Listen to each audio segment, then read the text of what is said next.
on June 6th, I'm really confused by this combination of this particular letter, followed by an interesting statement that was made after the Senate passed Donald Trump's one big ugly bill by Lisa Murkowski. And maybe somebody, Mr. Speaker, can help me reconcile these statements. Because all of us in the House and in the Senate were independently elected to stand up on behalf of our constituents in the chambers that we serve in.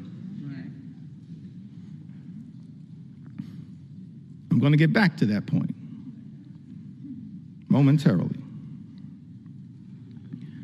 So in the House, we passed this one big ugly bill initially in late May. It devastated Medicaid, devastated nutritional assistance, devastated the clean energy economy that actually is benefiting red state after red state after red state in the United States of America. And so,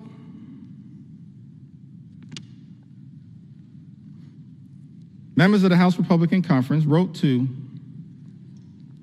Majority Leader Thune and Chairman Crapo. This is after passing a bill in the House of Representatives that devastated the clean energy tax cuts that they are talking about in this letter on June 6th.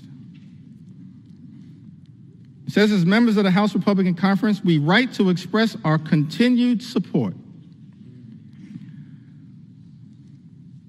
for common sense energy policy and to urge the Senate to substantively and strategically improve clean energy tax credit provisions included in the House-passed reconciliation bill.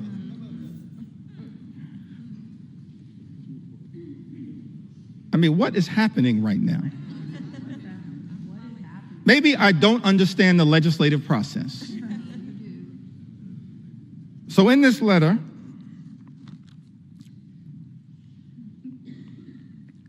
it goes on to say,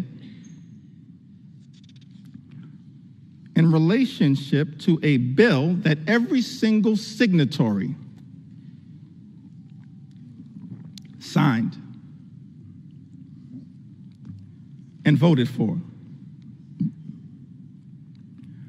Our position has always been that the energy tax code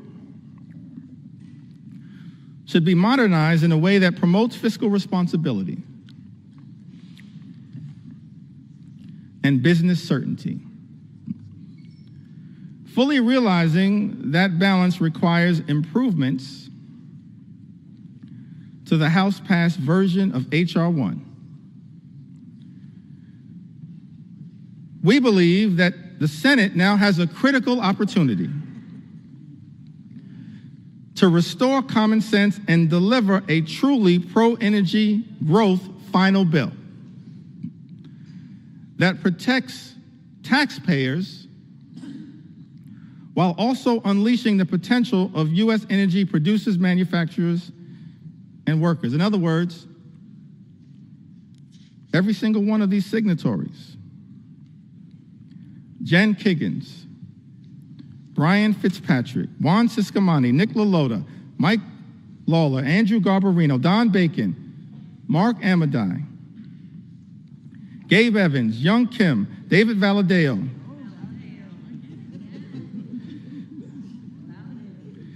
Rob Bresnahan, and Thomas H. Kane, Jr. Every single one of these signatories voted for a House bill that undermine the clean energy economy, noted that it would hurt their own constituents, voted for the bill anyway, and then begged the Senate to make a difference. That's not how we should be legislating in the United States House of Representatives. That's not how you legislate, particularly when every single House Democrat voted against the bill. It left the House, limped out of the House by a single vote. So every single signatory on this letter could have stopped the bill. That you yourself, Mr. Speaker, indicated the signatories of this letter damaged the very thing they claim to be fighting for. I'm confused, perplexed, flummoxed at what the heck is going on. Extraordinary.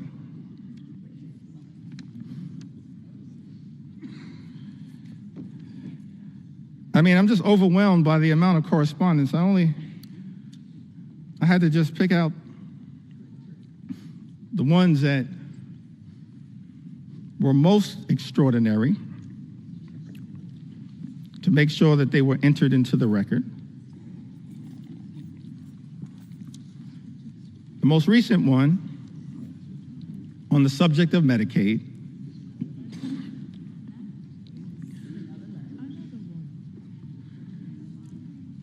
was written on June 24th. It was directed to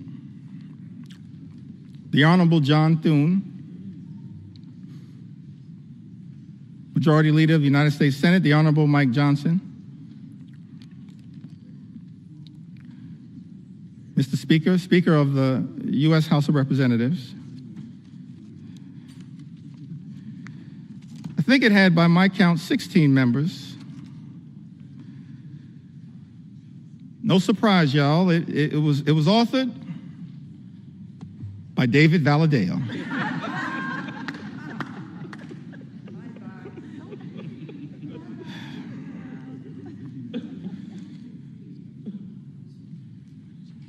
I mean, these letters can make up a book, Mr. Speaker. David Valadao, Juan Ciscomani, Rob Bresnahan. Mr. Speaker, these are just facts.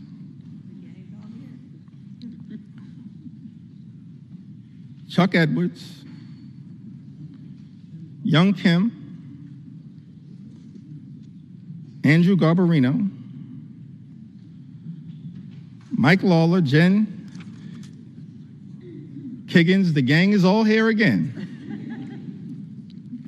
Jeff Van Drew, Don Bacon, Dan Newhouse, Zach Nunn, Robert J. Whitman, Nicole Malliotakis, Marionette J. Miller Meeks, and Jeff Hurd. 16 members, Mr. Speaker, of the House Republican Conference.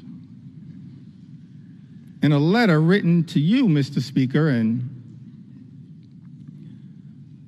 the Honorable John Thune, Majority Leader of the United States Senate, on June 24th, and here's the most extraordinary statement that was written in this letter.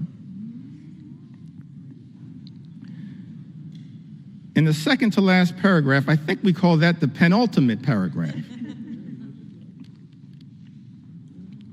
In the second to last paragraph, it says, protecting Medicaid is essential for the vulnerable constituents we were elected to represent. Therefore, we cannot support a final bill that threatens access to coverage or jeopardizes the stability of our hospitals and providers. Mr. Speaker, 16 members of the House Republican Conference, who just a few days ago made clear on the record that they will not support devastating cuts to Medicaid. 16 members. All we need, Mr. Speaker, are 4 Republicans from this group to join us, and we can stop these devastating cuts to Medicaid. Join us. Join us. Join us. We welcome you with open arms into the warm embrace of members of Congress who are here to protect the health care of the American people. Just 4 y'all, we welcome you with open arms into the warm embrace of members of Congress determined to protect the health care of the American people. All we need are 4. And so many of y'all are on record. So as I conclude this section of this particular presentation, and we still got some ground to cover, we're going to continue as House Democrats to take our sweet time on behalf of the American people, because the issues are too significant to ever walk away from. I just want to turn to a statement that was issued by Senator Lisa Murkowski. I want to give some love to the other side of the Capitol.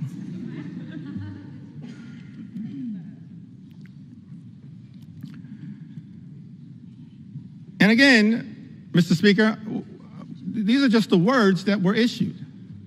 I'm not even trying to characterize the words.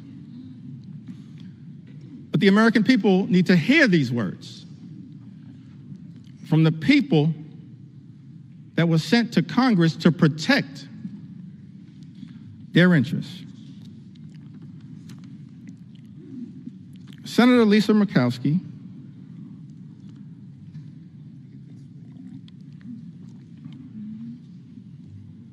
says this was one of the hardest votes I have taken during my time in the Senate. Let me just editorialize there briefly. This should not be a hard vote, Senator Murkowski. This should be a hell no vote on behalf of the people you were sent to Washington to represent. It's a hell no vote for us because we're standing up on behalf of the American people. It should be a hell no vote. But Mr. Speaker, these are the words. Senator Murkowski says this was one of the hardest votes I have taken during my time in the Senate.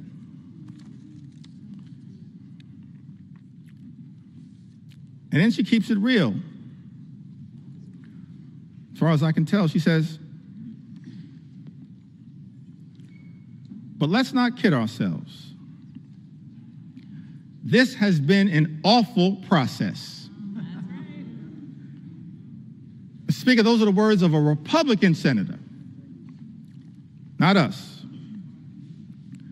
This has been an awful process, a frantic rush to meet an artificial deadline that has tested every limit of this institution.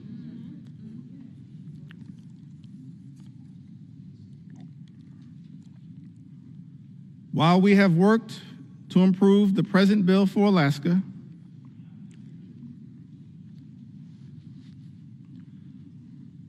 it is not good enough for the rest of our nation. And we all know it. Yes, Senator Murkowski, we all know this one big, ugly bill will devastate everyday Americans across this country. And yet, in the concluding paragraph, this comes after Senator Murkowski voted for this bill, the deciding vote in the United States Senate, says, "My sincere hope is that this is not the final product.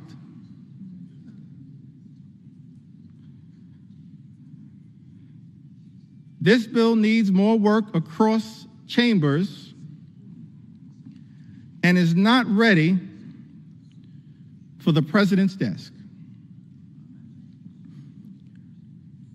We need to work together to get this right." So let me get this straight. I think the number was 16 House Republicans, Mr. Speaker, vote for a bill they know will hurt the communities, Mr. Speaker, that they represent. Vote for the bill anyway, when any one of them could have stopped this bill from ever leaving the House of Representatives, and then write a letter to the senators in the other side of the Capitol saying, "Fix this bill," when any single one of them could have stopped the bill dead in its tracks. And then Senator Murkowski, in her chamber, turns out to be the deciding vote for a bill that she says, Mr. Speaker, is not good enough for the rest of the nation, and we all know it, votes for it anyway, and then begs the House to fix the bill. That is not how the people's business should be done in the United States Congress. We have a responsibility to stand up for what is right, and stand up for what is right in the chamber that we serve in. That's what we should all be doing. And so our House Republican colleagues, Mr. Speaker, have one last opportunity to join us as Democrats. Every single Democrat who's going to stand up and protect the health care of the American people, stand up and protect the nutritional assistance of the American people, stand up and protect our farmers, stand up and protect our veterans, stand up and protect the clean energy economy, stand up to protect our public schools. Every single one of my House Republican colleagues have the opportunity now in this chamber, not the other chamber, in this chamber, to join us as Democrats and stand up for what is right. The eyes of America are watching. Started this process, Mr. Speaker, 3:28 in the morning, this debate. Took to the House floor, maybe an hour and a half after that. And we still have a lot to say. On behalf of the American people. For such a time as this, every single one of us have an opportunity to stand up for what is right here in the United States of America. I want to speak for just a few moments about some of the people who've been targeted in a callous way by this administration. Some of the stories that need to be told on behalf of the American people. I mentioned, of course, Mr. Speaker, throughout this process, we have been thankful for the stories shared by everyday Americans who went to bed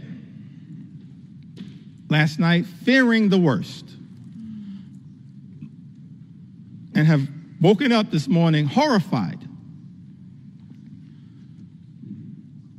by Donald Trump's one big ugly bill that will hurt everyday Americans and rewards billionaires with massive tax breaks that will serve to devastate the social safety net and explode our nation's debt. And so I want to tell a few stories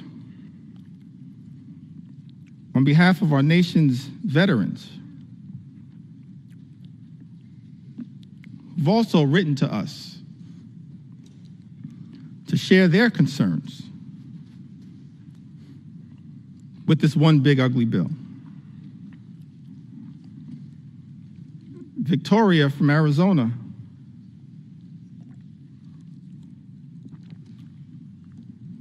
wrote to us, Mr. Speaker, said, my husband and I make this extraordinary representation. It says, however, we cannot and will not support a final reconciliation bill that includes any reduction in Medicaid coverage for vulnerable populations. This bill represents the largest cut to Medicaid in American history. It will devastate vulnerable populations all across America. And so the reality is, all 212 House Democrats are going to stand up and protect the health care of the American people. We're going to protect the Medicaid of the American people against this assault on vulnerable communities. And I'm looking forward to all 13 of you joining us to protect the health care of the American people that you represent. That's the promise, Mr. Speaker, that your Republican colleagues made in this April letter. What's changed? We're looking forward to all 13 Republicans in this letter joining us to protect the Medicaid of the American people.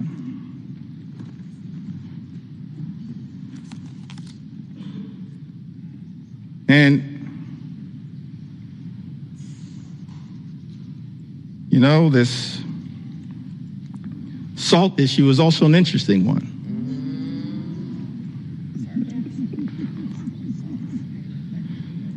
Statement was issued on May 8th from my colleagues in the New York delegation, Elise Stefanik, Andrew Garbarino, Nick LaLota, Mike Lawler. Just facts right now. Big talk about standing up to protect the state and local tax deduction. And what's interesting, let's make sure we set the record straight here.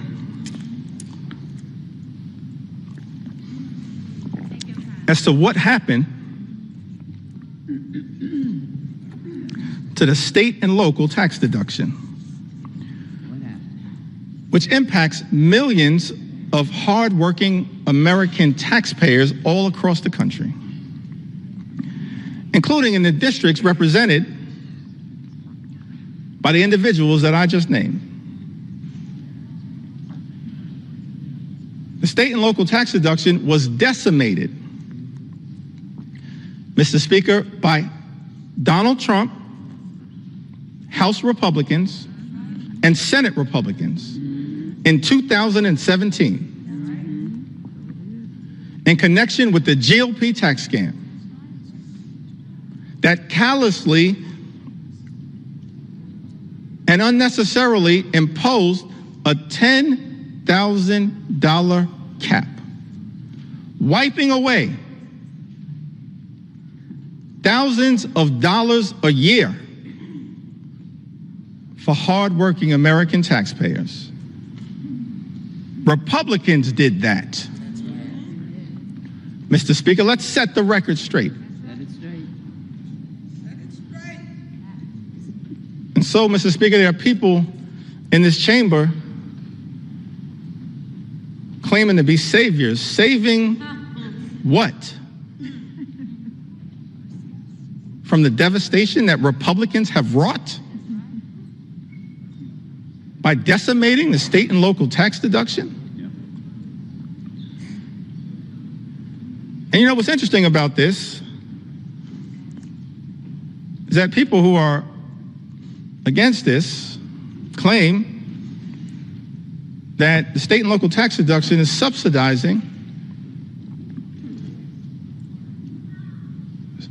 states in certain places to the detriment of others. But every single state that suffered from the Republican effort, Mr. Speaker, under Donald Trump's presidency in 2017 to decimate the state and local tax deduction, every single state is a donor state, sends more money to the federal government than we ever get back in return. A donor state. Some people in this town running around misrepresenting the facts. We're okay to be a donor state, but don't lie to the American people about the reality of the state and local tax deduction. And then you have this extraordinary statement on May 8th, big talk, no action.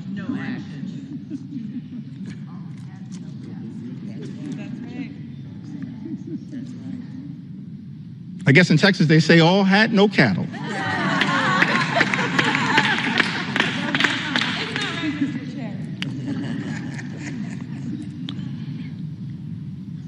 And so that brings us to this letter that was written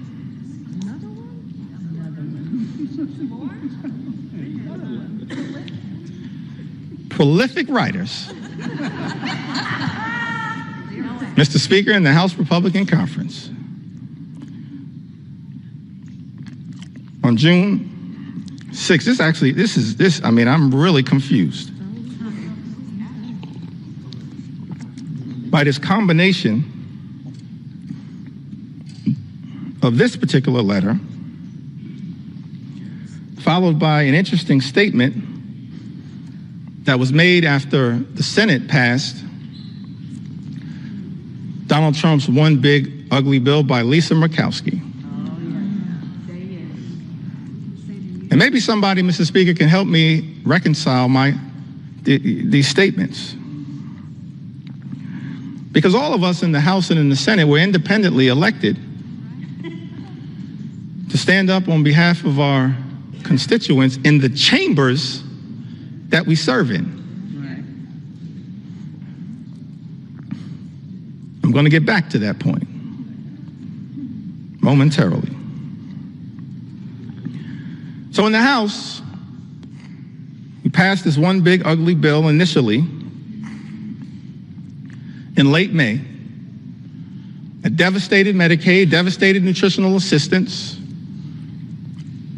devastated the clean energy economy that actually is benefiting red state after red state after red state in the United States of America. And so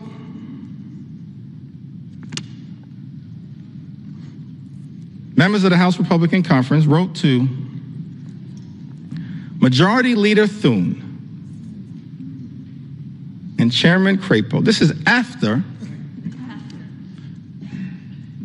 passing a bill in the House of Representatives that devastated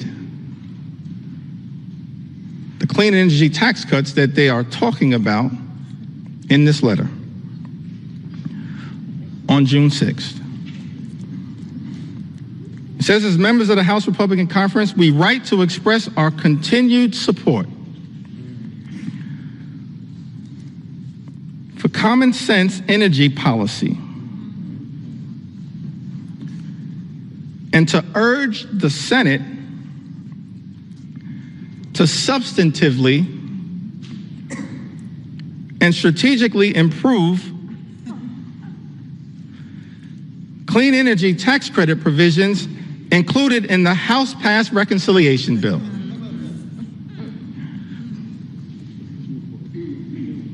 I mean, what is happening right now? Maybe I don't understand the legislative process. So in this letter,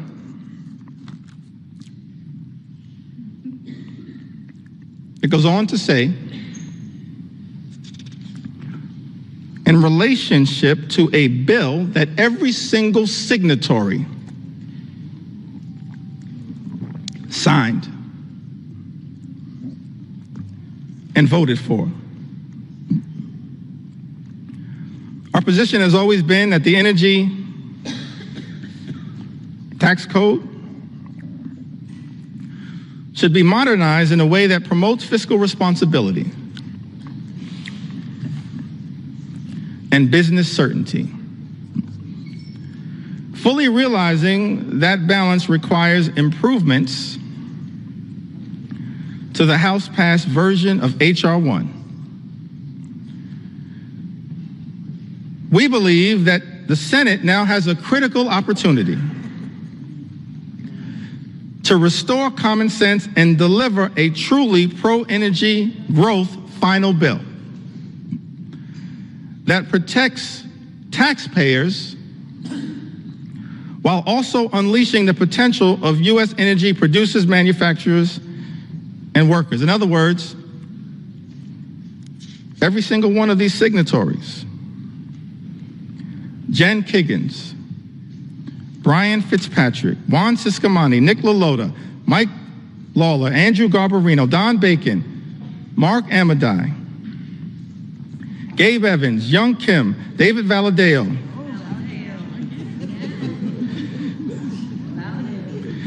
Rob Bresnahan, and Thomas H. Kane Jr. Every single one of these signatories voted for a House bill that undermined the clean energy economy, noted that it would hurt their own constituents, voted for the bill anyway, and then begged the Senate to make a difference. That's not how we should be legislating in the United States House of Representatives. That's not how you legislate, particularly when every single House Democrat voted against the bill. It left the House, limped out of the House by a single vote. So every single signatory on this letter could have stopped the bill that you yourself, Mr. Speaker, indicated the signatories of this letter damaged the very thing they claim to be fighting for. I'm confused, perplexed, flummoxed at what the heck is going on. Extraordinary.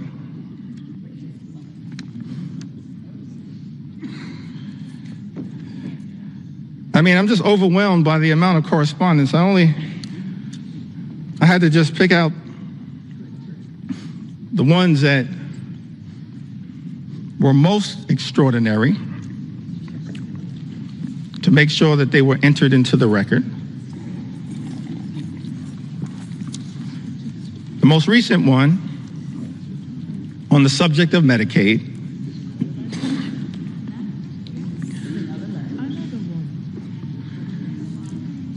was written on June 24th. It was directed to the Honorable John Thune,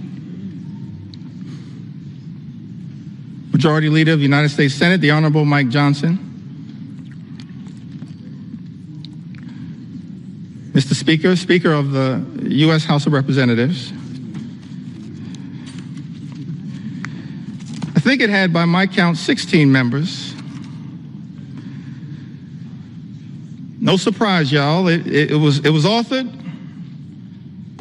by David Valadao.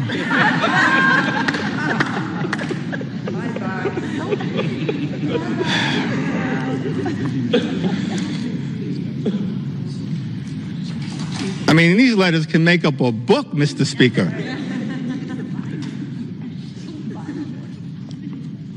David Valadao, Juan Ciscomani, Rob Bresnahan. Mr. Speaker, these are just facts.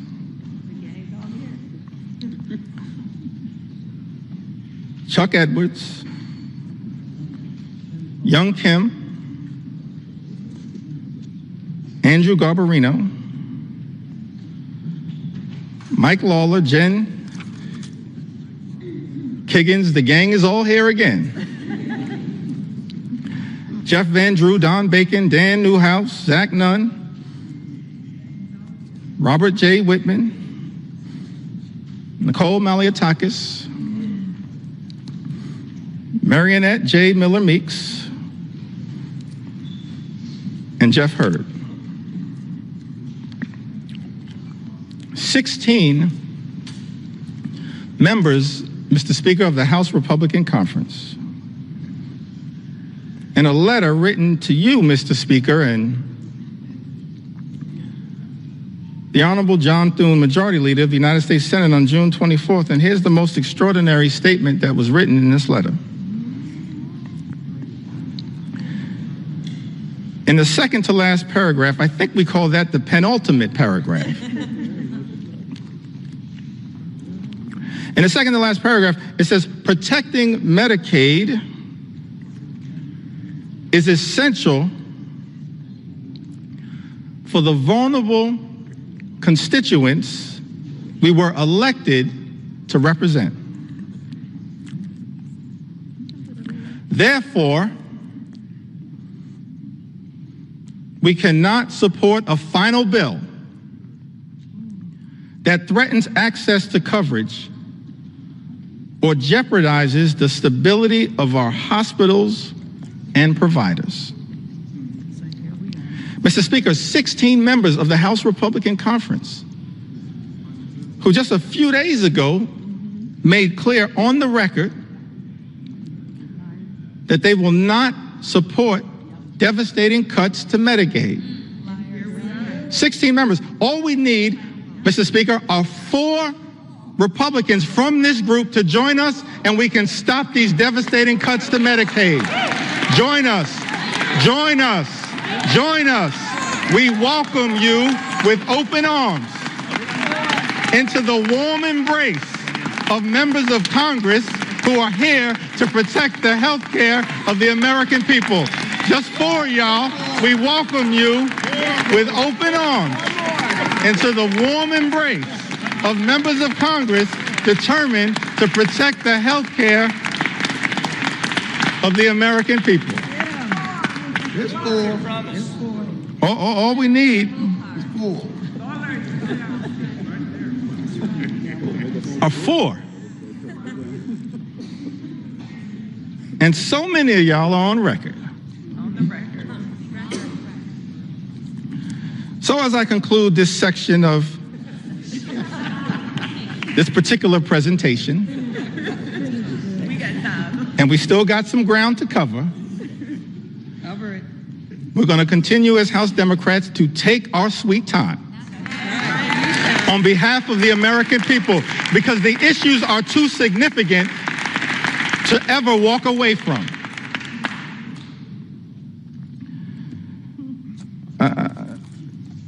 I just want to turn to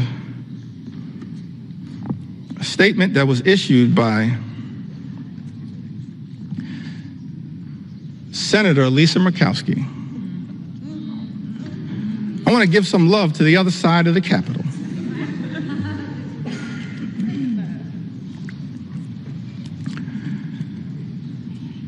And again, Mr. Speaker, these are just the words that were issued. I'm not even trying to characterize the words. But the American people need to hear these words from the people that was sent to Congress to protect their interests. Senator Lisa Murkowski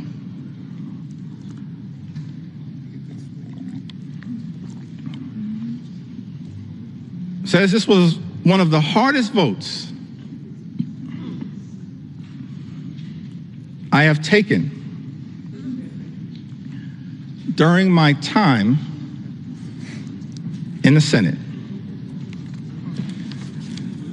Let me just editorialize there briefly. This should not be a hard vote, Senator Murkowski. This should be a hell no vote on behalf of the people you were sent to Washington to represent. It's a hell no vote for us because we're standing up on behalf of the American people. It should be a hell no vote.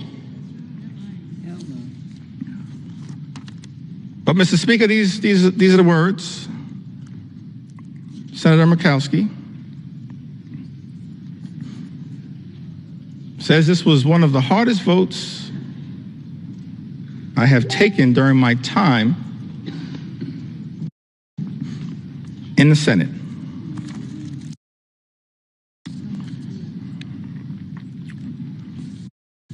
And then she keeps it real.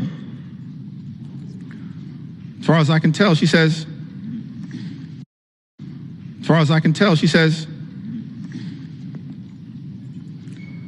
but let's not kid ourselves. This has been an awful process. That's right. Speaker, those are the words of a Republican senator, not us. This has been an awful process, a frantic rush to meet an artificial deadline that has tested every limit of this institution.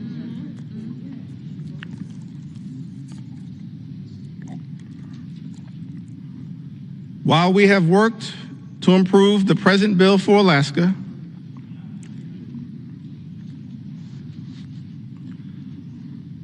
it is not good enough for the rest of our nation. And we all know it. Yes, Senator Murkowski, we all know this one big, ugly bill will devastate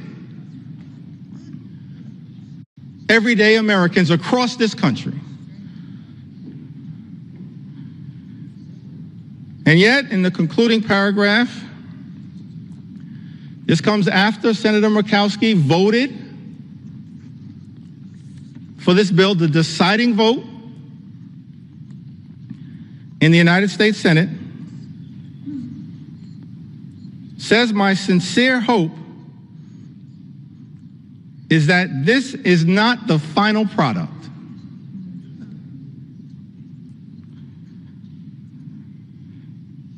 This bill needs more work across chambers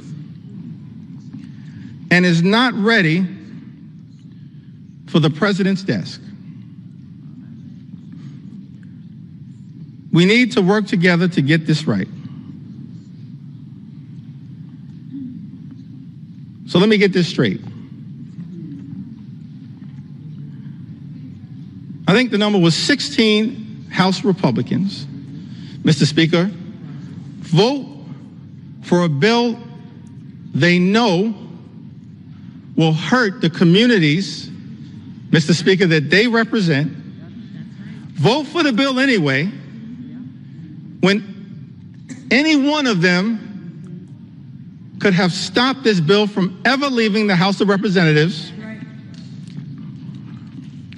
and then write a letter to the senators in the other side of the Capitol saying, fix this bill. When any single one of them could have stopped the bill dead in its tracks. And then Senator Murkowski, in her chamber,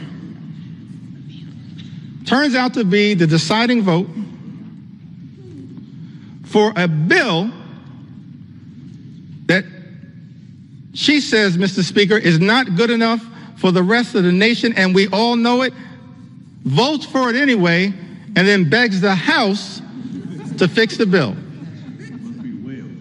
That is not how the people's business should be done in the United States Congress. We have a responsibility to stand up for what is right and stand up for what is right in the chamber that we serve in. That's what we should all be doing.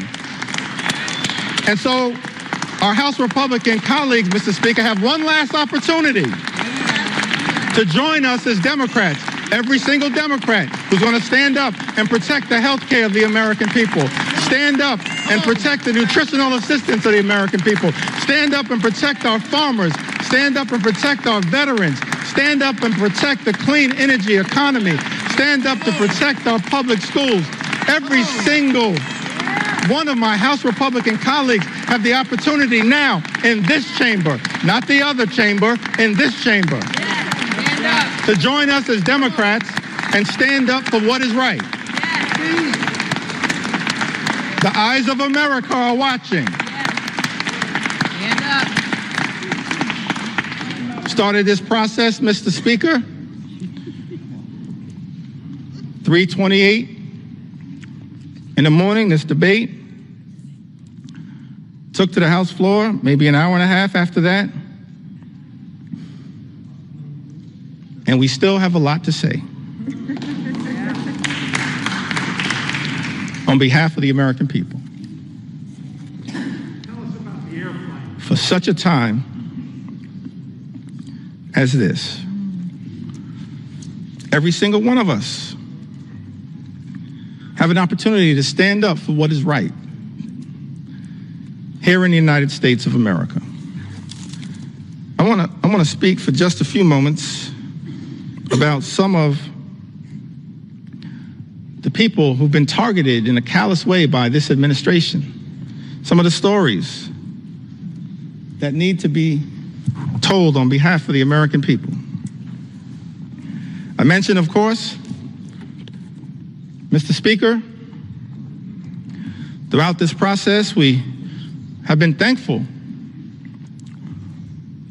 for the stories shared by everyday Americans who went to bed last night fearing the worst and have woken up this morning horrified by Donald Trump's one big ugly bill that will hurt everyday Americans and rewards billionaires with massive tax breaks that will serve to devastate the social safety net and explode our nation's debt. And so I want to tell a few stories on behalf of our nation's veterans who've also written to us to share their concerns with this one big ugly bill. Victoria from Arizona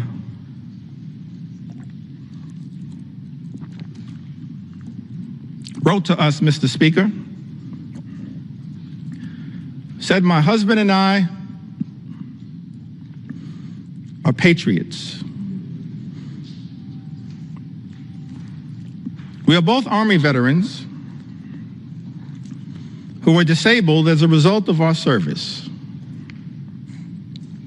We have 5 children and run a small electrical contracting business.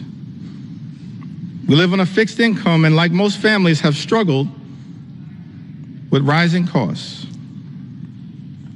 One of our sons is adopted. He is a wonderful, loving 7-year-old who has autism and ADHD.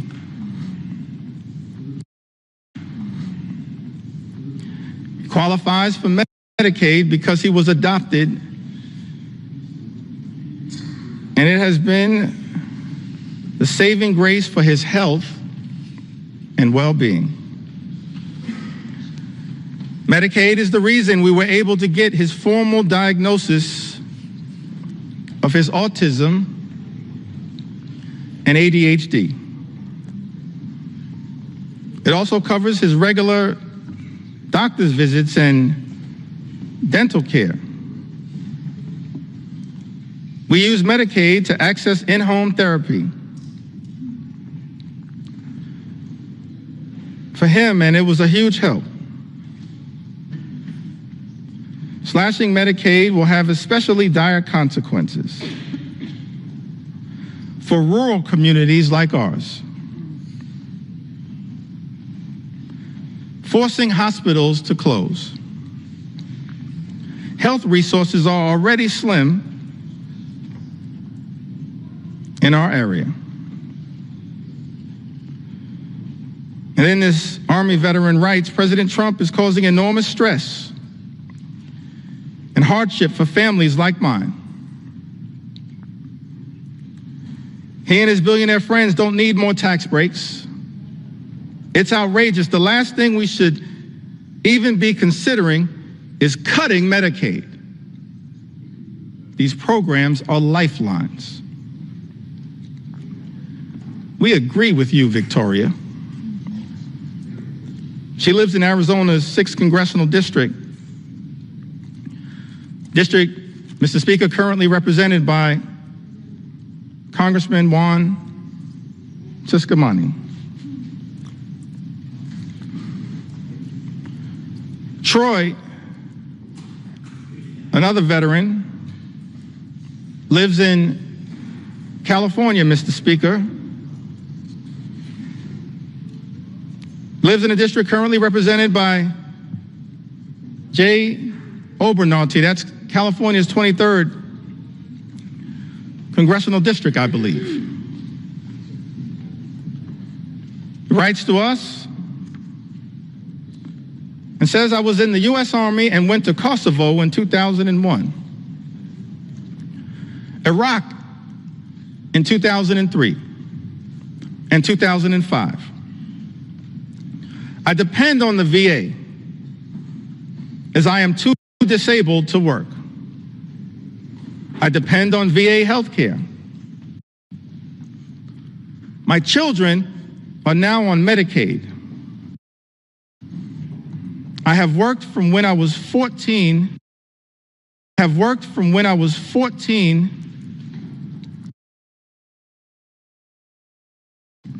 Years old to 42. I am suffering from long COVID. And until I can return to work, I need help from the American people. I have had your backs. Time for you to cover my back. Writes Troy. Mr. Speaker, I need NIH's help. Now is the time to stand up for all Americans. Stop the assault on the VA, NIH, Medicaid, and the rest of Americans. We agree with you, Troy. It's time to stop the assault on the American people. Stop the assault that is represented in this one big ugly bill.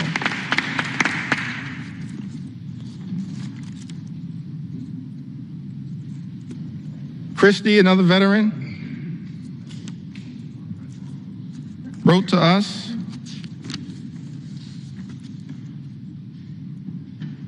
and says, I was drafted in 1970. My choice was incarceration or militarization.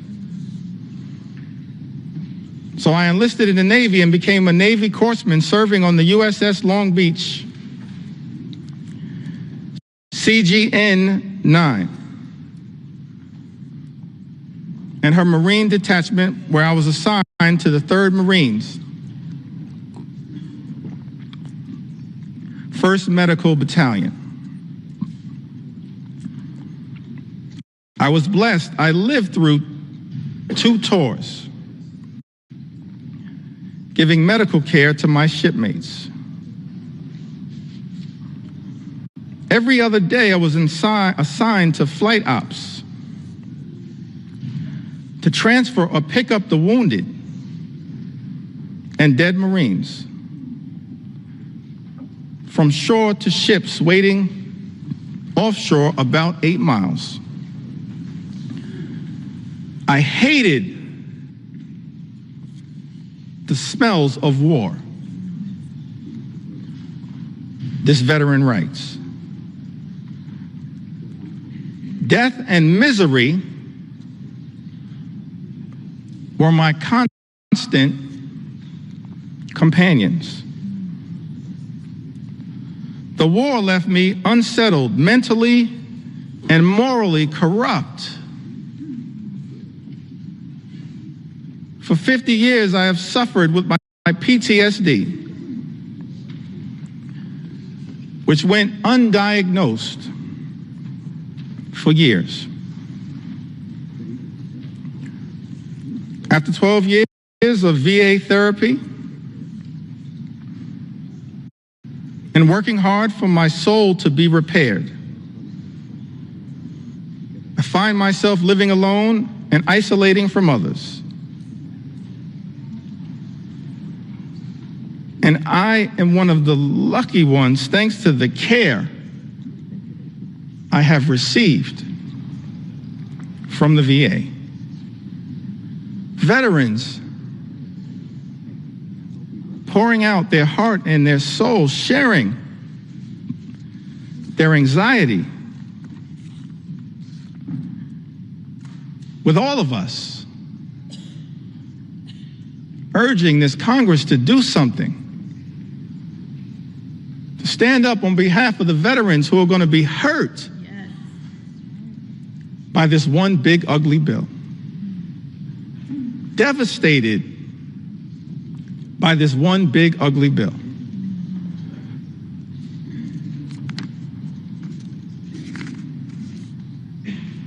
We also heard, Mr. Speaker, from Timothy, who I believe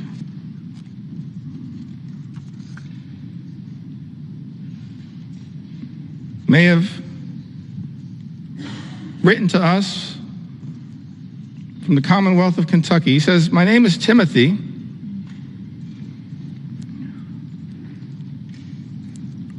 and for the past 5 years, I have worked at the Department of Housing and Urban Development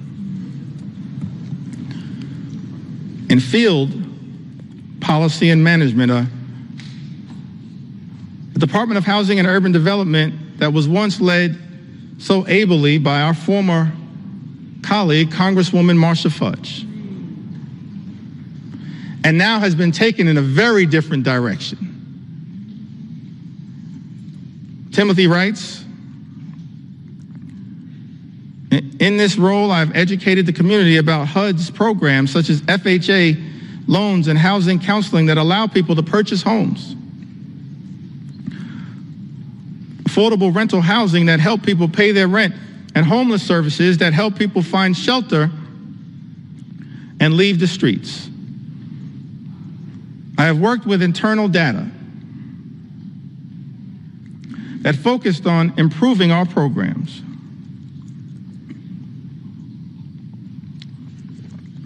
Most recently, I worked with a team that hired people from housing authorities and Job Corps with the goal of providing people a career and a way off government assistance. Those incredible people, along with myself, have been fired by Elon Musk's Doge.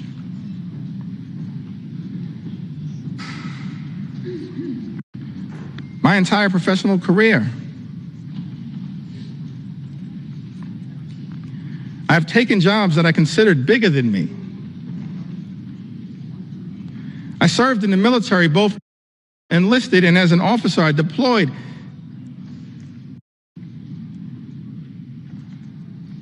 And I'm now a disabled vet with a rating of 90%. After the military, I focused on giving back and challenging myself in a way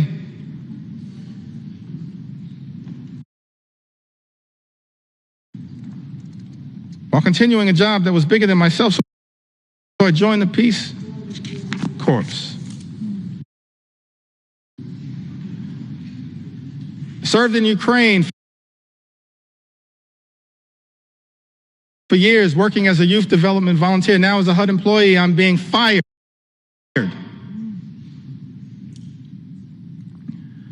by an unelected official and being called lazy by my president. I want to know why Elon Musk has this power and authority and why our elected officials are not doing more to stop it. I have served this country and the government my entire life because I love my country. Why is this happening? Tim writes to us. That is such an important question, Mr. Speaker. Why is this happening in the United States of America? Why are we living in a country where this administration has launched an all-out assault on veterans in the United States of America? Firing veterans like Tim in the United States of America, jeopardizing services from the VA, earned benefits that these veterans are entitled to because of their extraordinary service. Men and women in uniform who serve this country, Mr. Speaker, benefits that they've earned, and now find themselves in the legislative line of fire from their own government, their own country.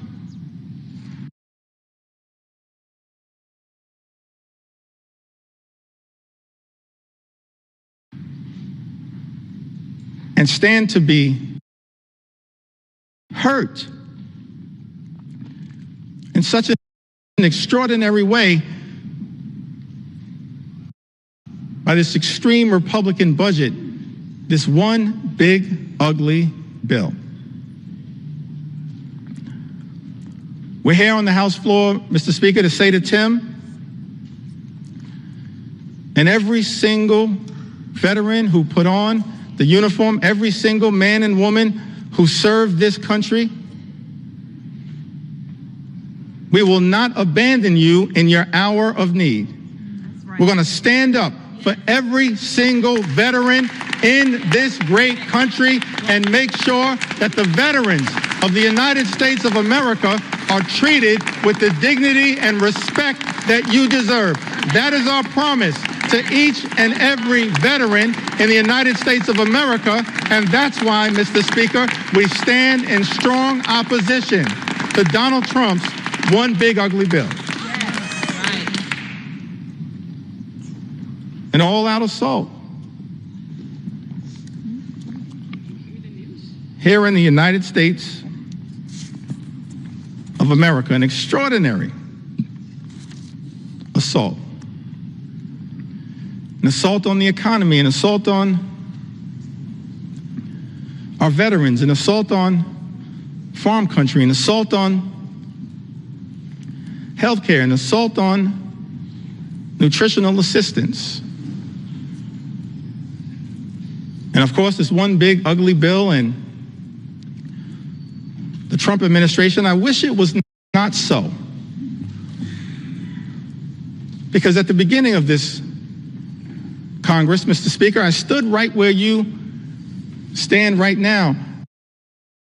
and said in my first remarks to this Congress and the American people that as Democrats, we were prepared to find common ground on any issue to make a difference in the lives of the American people we all represent. But then, Mr. Speaker, beginning on January 20th, a flood of extremism, the likes of which have never before been seen in the United States of America, has been unleashed on the American people. An all-out assault on the American way of life. An assault on small businesses that is underway here in the United States of America. We should all recognize that small businesses represent the heart and soul of the American economy.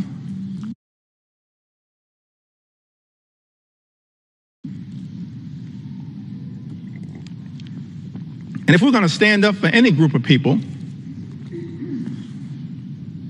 here in the United States of America, in addition to our veterans, our men and women in uniform, and I'm proud that I stand here as the son of someone who once wore the uniform. My father, he's in heaven right now. Marlon Jeffries grew up in Newark. His nickname was Pudding. One of my regrets is that I never got to ask him, how did he get the nickname Pudding?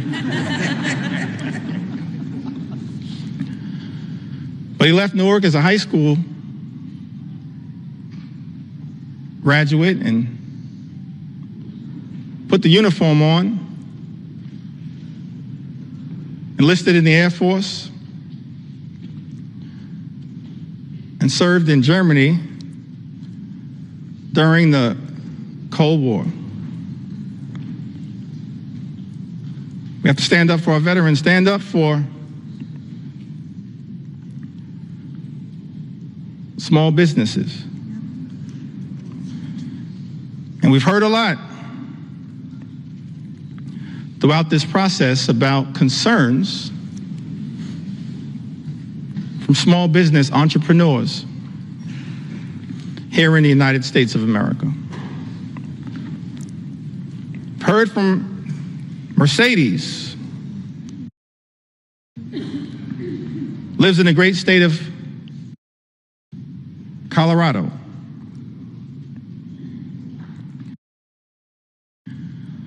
Mercedes writes, my husband and I are the owners of a small business.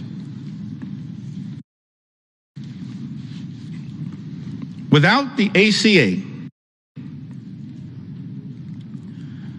my family would not be able to afford health insurance. My daughter also receives free dental coverage as a result of the ACA. I still have major issues with our healthcare system, but at least we have health insurance. My mother, who is retired, also receives benefits from Medicaid in addition to her Medicare. She would not be able to afford health insurance or dental insurance due to the fact she lives on a fixed income. Any cuts to these programs would be detrimental to our health and welfare as a family. I want to thank Mercedes for reaching out and sharing her story because it helps to put to bed the lie that's been told, Mr. Speaker, by some people in this town. That the people, the everyday Americans who are participating in, have access to programs like the Affordable Care Act, are unworthy, aren't hardworking American taxpayers. They are hardworking American taxpayers. A group of people that real leaders in this country, beginning in modern American history, as I illustrated earlier from President Franklin Delano Roosevelt all the way through,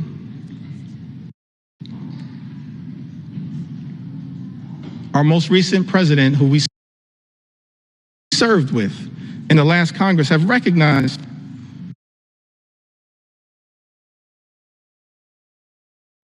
that we have a sacred obligation to stand up for everyday Americans who are struggling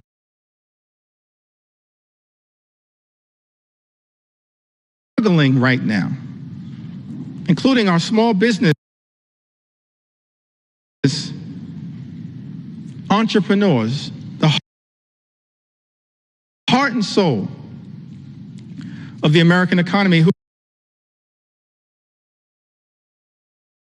right now are dealing with such economic uncertainty because of the erratic, reckless, and dangerous Trump tariffs that have unleashed so much chaos and uncertainty, raising costs for small business owners all across the country, undermining their ability to fully achieve their entrepreneurial dreams. This is not who we should be in the United States of America. Small business owners under assault by this administration.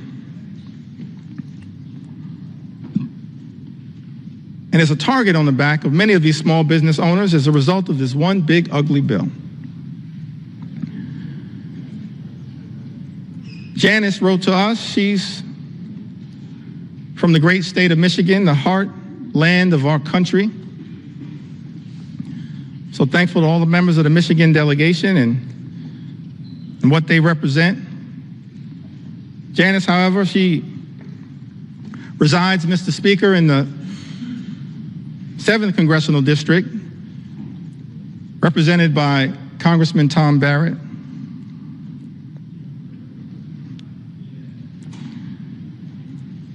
Says that small business owner, mother, ACA recipient in Michigan, who recently spoke about how Trump's tariffs would potentially force her to close her business, which has given her family a livelihood for a decade and helped put 2 children through college. I just don't understand why Trump thinks putting tariffs will help American businesses. It's not. She writes, it's going to decimate us. People like us will be hit the hardest.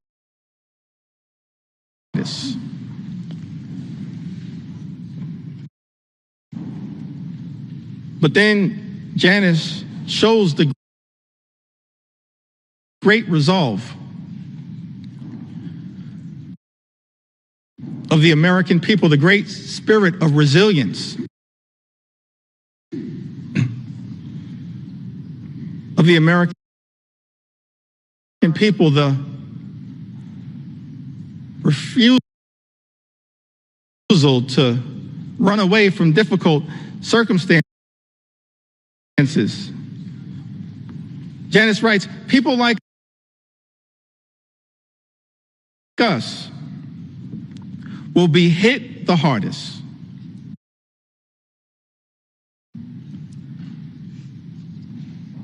But Janice then writes, I refuse to call it quits. I won't give in to him. Janice, neither will House Democrats. Not now, not ever. We will never give in to this type of extremism as being unleashed on the American people. We will continue to stand up for you. One last small business owner that I'd like to mention. So many who've written to us, whose stories I want to be able to share, but let me perhaps go back to the Big Apple, the great state of New York.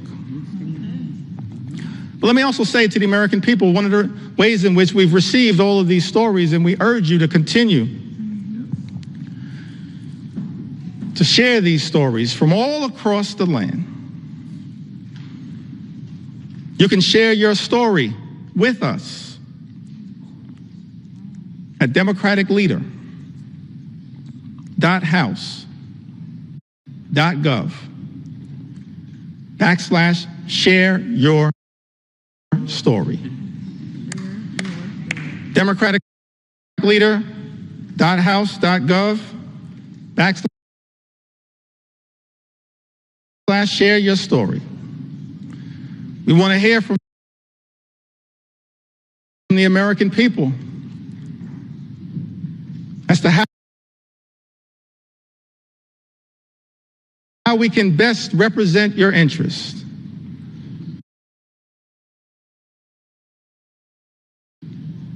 On this day and on all days moving forward, because your stories are powerful. Your stories will continue to give us the resolve to fight for an America that's fair and just. An America where every single person can afford to live the good life. Good paying job, good housing, good health care, good retirement, and of course a good education for your children. That's not too much to ask in the wealthiest country in the history of the world. Work hard, play by the rules, and every single American should be able to afford to live the good life. But we know that in this country, far too many people are living paycheck to paycheck. Far too many small business entrepreneurs living paycheck to paycheck. And justifiably expect better from this government. We should be working hard in a bipartisan way to make their life better, not unleashing shock, awe, and pain on the American people. That's what this one big ugly bill will do. Devastate everyday Americans. Linda writes to us, a small business owner.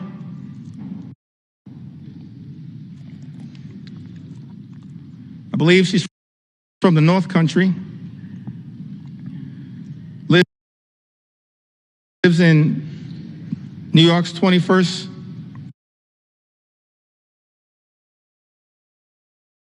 Congressional District, Mr. Speaker. Linda is a flower farmer and flower importer in upstate New York. Small business has been impacted by Trump's tariffs on products being imported from Western Europe, the Netherlands, I believe. The economic strain and uncertainty imposed by the tariffs on small business owners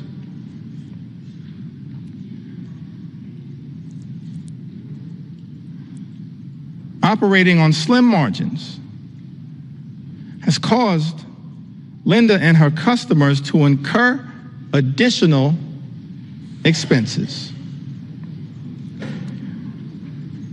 Linda tells us, Mr. Speaker, everything was going really well until the tariffs. And now she worries the business will go bankrupt and be forced to close if the tariffs stay in place. How is it that we're living in America where President Trump, Mr. Speaker, and House Republicans promised to address the high cost of living in the United States, promised to lower costs on day one? But costs aren't going down, they're going up. And as a result of these Trump tariffs are now at risk of experiencing thousands of dollars per year in additional costs. And there is nothing in this one big ugly bill that is going to meaningfully make the lives of everyday Americans, of hardworking American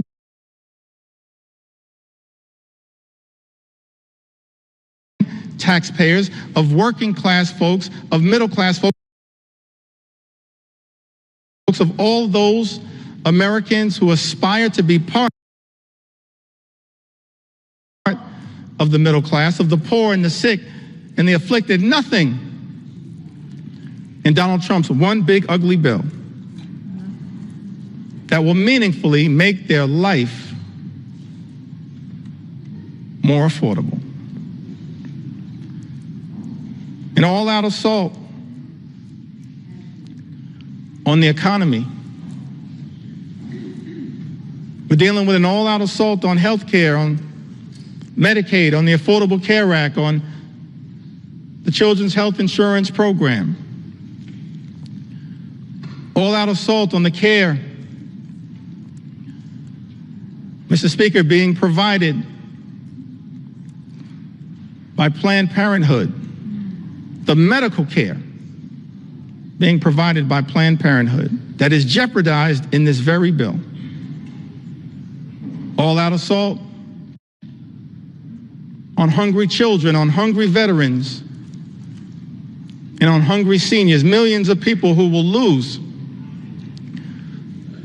their nutritional assistance, will go hungry. Food is being ripped out of their mouths by this one big, ugly bill. Mr. Speaker, that so many of my Republican colleagues seem prepared to support, notwithstanding their prior statements on the record to the contrary. All-out assault on veterans.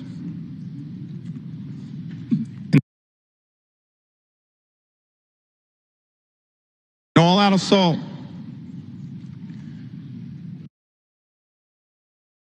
represented in this bill on small business owners and entrepreneurs.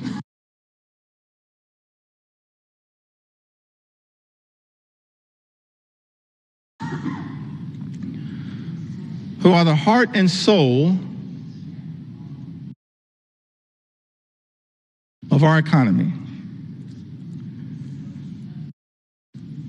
And this bill also represents an all-out assault on law-abiding immigrant families. And Mr. Speaker, we're going to tell their stories as well. We're going to tell their stories. We're going to tell their stories. Because what's happening in this country, an all-out assault on law-abiding immigrant families, is unconscionable, unacceptable, and it's un-American. Because this is a country that should continue to pride itself as a nation anchored in the rule of law, and at the same time, a nation anchored in our journey as one of immigrants from all over the world. And we should never abandon that journey. We're approaching the 249th birthday of this great country, this exceptional country. And I believe, and we can go directly, if necessary, Mr. Speaker, to the words that were initially issued by Thomas Jefferson, the author of the Declaration of Independence. And he went through a whole series of indictments against the king. That America, 13 colonies, which became the 13 states, were working hard to break free from. I mentioned earlier the Declaration of Independence, and of course some of the aspirational aspects of it. There are really two parts, as I can tell. I'm not a constitutional scholar. I'm thankful for the constitutional scholars that serve in this Congress. No one more constitutional and more scholarly than my friend and colleague, the top Democrat on the Judiciary Committee, Jamie Raskin, who continues to lead the charge, standing up for the Constitution here in the United States of America. But as I read the Declaration of Independence, there seem to be two parts to it. There's the aspirational part, Mr. Speaker, of the Declaration of Independence. Of course, we hold these truths to be self-evident, that all men are created equal. We understand that now in a more enlightened way. All men, all women, all children, all of God's children created equal.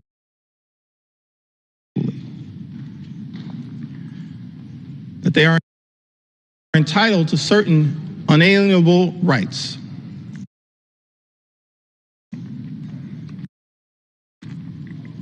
That among these are life, liberty, and the pursuit of happiness. And so we spent a little time talking about what that could look like, our commitment to bringing about the American dream, the good life for every single person in this country, everybody. Work hard, play by the rules. You should be able to afford the good life in the United States of America. That's what we're going to continue to work on. Bring the American dream to life. Consistent with that aspirational part of the Declaration of Independence, the life, the liberty, and the pursuit of happiness. But then as far as I can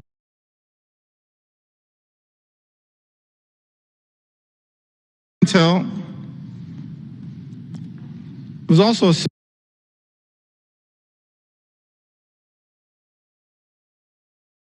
second interesting part of the Declaration. It was the indictment against the king. And I commend everyone in this chamber, all of the American people who may be observing the proceedings in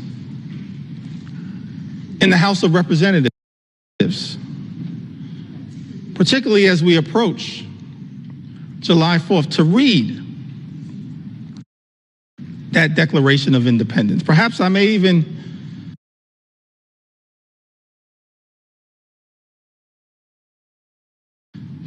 enter it into the record later on today. Because we're here, Mr. Speaker, to take our sweet time on behalf of the American people, to make sure as best we can, to cover all of the things that as Democrats, we're fighting hard to defend during this extraordinary moment of assault directed at the American people as a result of this one big, ugly bill that will hurt everyday Americans in order to reward billionaires with massive tax breaks, and then exploding the deficit and the debt in ways that will jeopardize the future of our children and our grandchildren. But the aspirational part of the Declaration of Independence, of course, that is often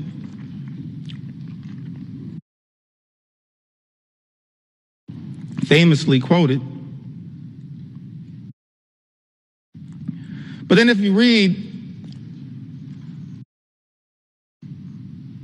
other parts of the Declaration of Independence, extraordinarily written document, it reads like an indictment against the extremism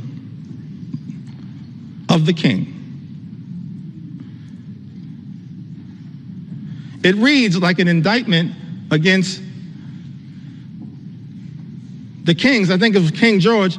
It reads like an indictment against King George's flood the zone strategy.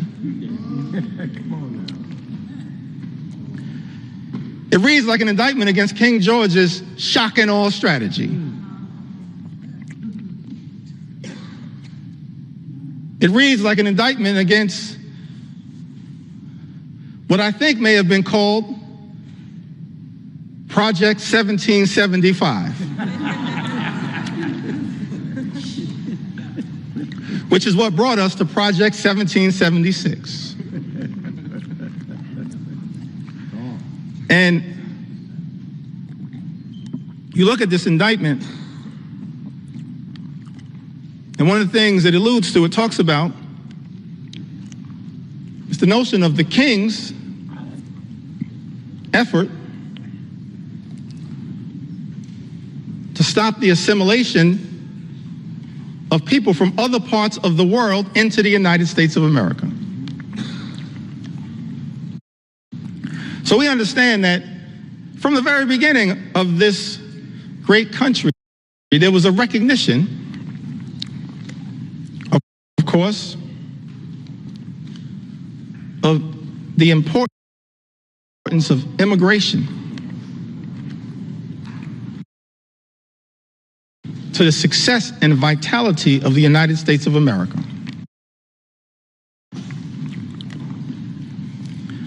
And let me be clear, Mr. Speaker, so there's no misrepresentation.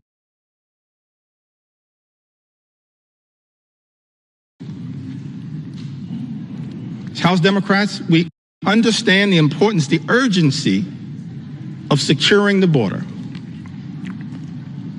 We believe that our immigration system is broken and that it should be fixed in a comprehensive and bipartisan way. So many leaders in that effort, so many big ideas were willing to partner in a bipartisan way. Pramila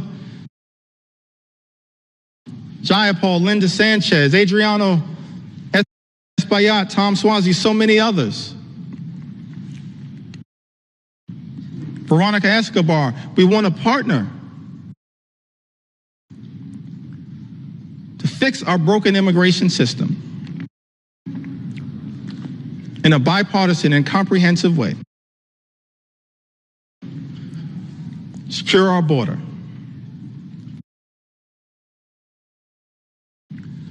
But we're also going to make sure we stand up for our nation's heritage, a nation of immigrants,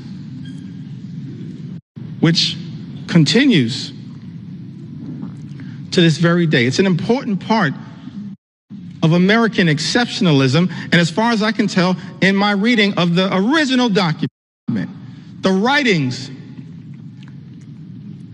of the founders of this great country, the framers of the Constitution, they recognized it from the very beginning. They weren't perfect. We didn't have a perfect start. But of course, as the preamble to the United States Constitution set forth, we the people, in order to form a more perfect union. Mr. Speaker, we've been set on this magical course, our march toward a more perfect union. And the immigration journey has always been an important part of the American journey. That's why it's heartbreaking to see some of the things that are happening in the country right now. The targeting in such an extraordinary way.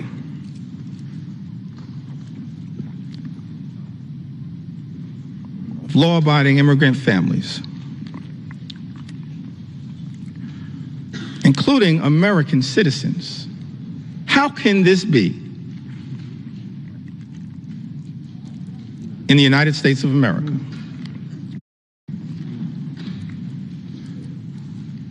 Some people who might suggest that we should stay away from these stories. No, I'm going to lean into this part of the American journey because we support our heritage as a nation of immigrants. And we're going to stand up for dreamers, stand up for farm workers, stand up for law-abiding immigrant families all across this country.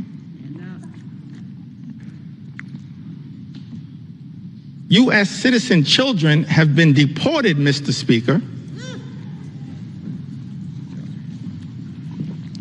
Is this who we've become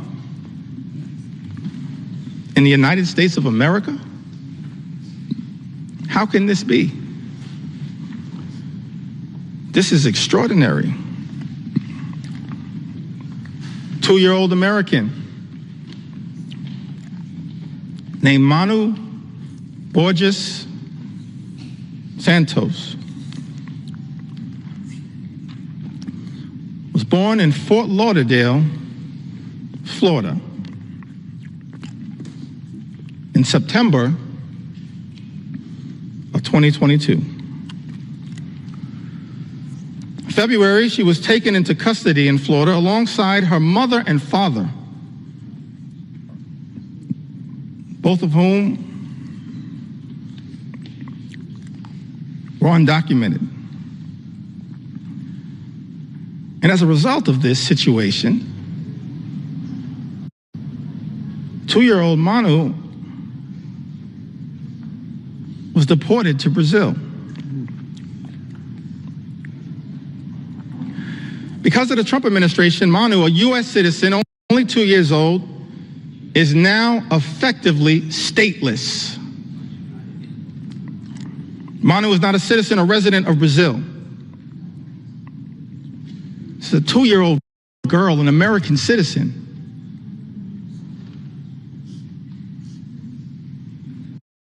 Removed from her homeland, but can't get legal status in her parents' ancestral home.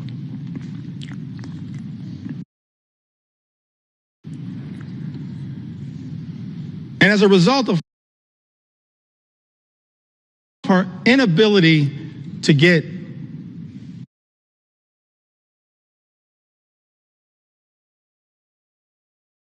citizenship down in South America, because she's an American citizen, she has no right to routine pediatric checkups, even though Brazil has a public health system, cannot easily enroll in daycare,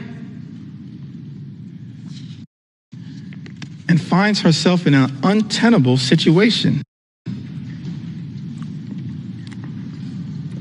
I think we are better than this. We've got to find a better way, because I thought this administration promised, Mr. Speaker,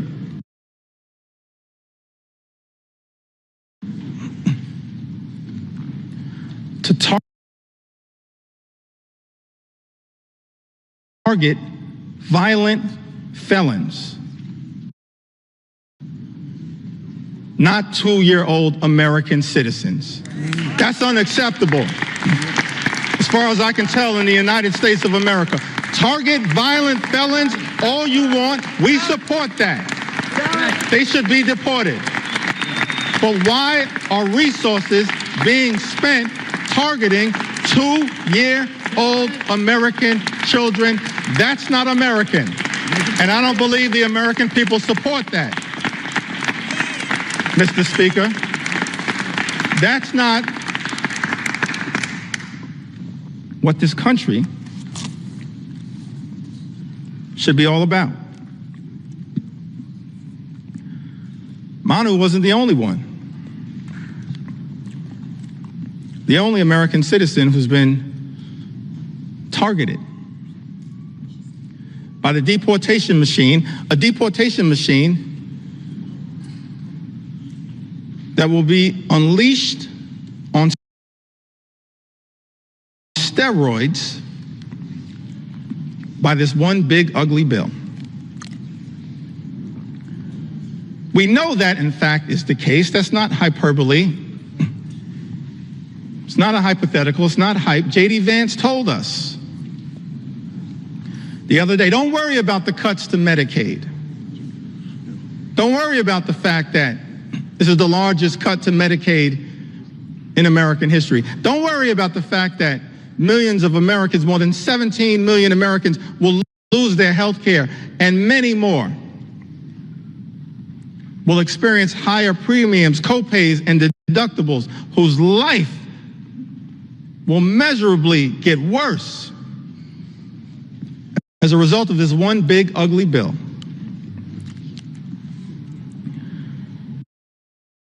Vice President J.D. Vance said, don't worry about that, because it's all about the deportation machine. That's not targeting violent felons.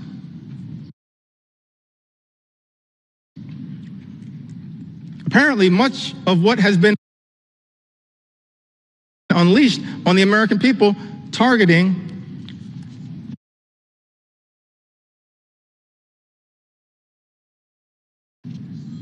American citizens, like a 2-year-old American girl with the initials VML.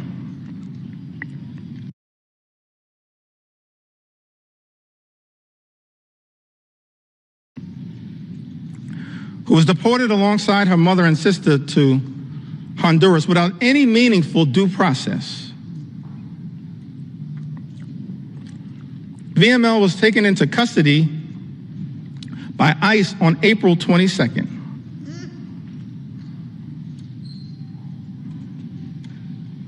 April 22nd happens to be the birthday of my mom. I love you, Miss Lanita Jeffries. If you're watching right now, I love you. My younger brother and I, we thank you for what you did, for your sacrifice in raising us, trying to be the best citizens that we can be. VML was taken into custody by ICE on April 22nd while attending a routine check-in at a New Orleans immigration office with her mother. VML's undocumented mother had no criminal history. And had she been allowed due process, they could have contested the removal.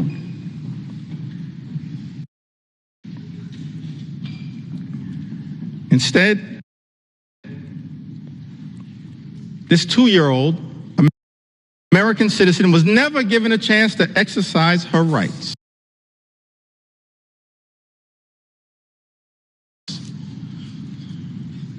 By the Trump administration.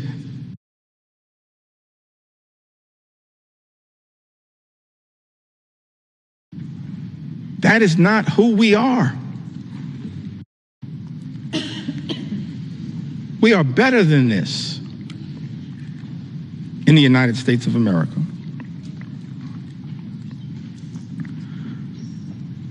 Carlos or Carrie Lopez Alvarado, a U.S. citizen, arrested while she was 9 months pregnant, masked men wearing Border Patrol uniforms, followed by a white truck into a building's private parking in the city of Hawthorne. In that truck was Carrie's partner, Brian. When she tried asking questions about who the agents were and what authority they had to arrest her partner, she was arrested. And Carrie, an American citizen, recounted that they started grabbing me from both sides, and I ducked down to sort of shield my stomach because I was afraid. An American citizen, afraid that they were going to hurt me.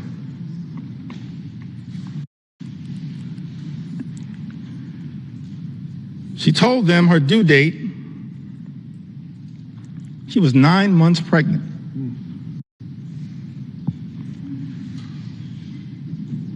Apparently, these CBP officers responded, okay, your baby is going to be born here, but you're from Mexico, right?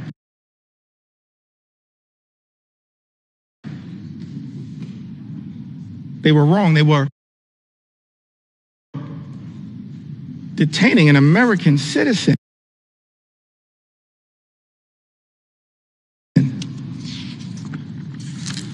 This is what has been unleashed on the American people. One last story that I feel compelled to share on this issue. Mr. Speaker, I still got some ground to cover. Take your time. Take your time. This is where we have to be. On a few other issues of importance to the American people, but one last story that I think needs to be shared, Mr. Speaker, in connection with this issue. This received some attention, some notoriety. Americans were horrified, should be horrified. All of us should be horrified. I'll never forget the journey that we were originally on. Set forth, spoken to by the founders of this country. E pluribus unum, out of many, one. How can we forget that at this moment in time? One last story in this area that I feel compelled to share, Mr. Speaker.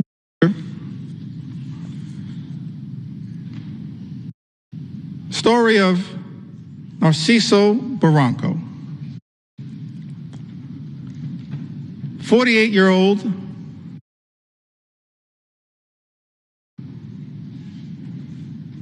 undocumented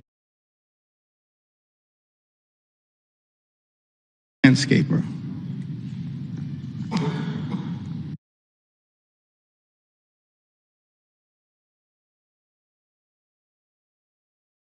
Has been in the United States since the 1990s and has no criminal record.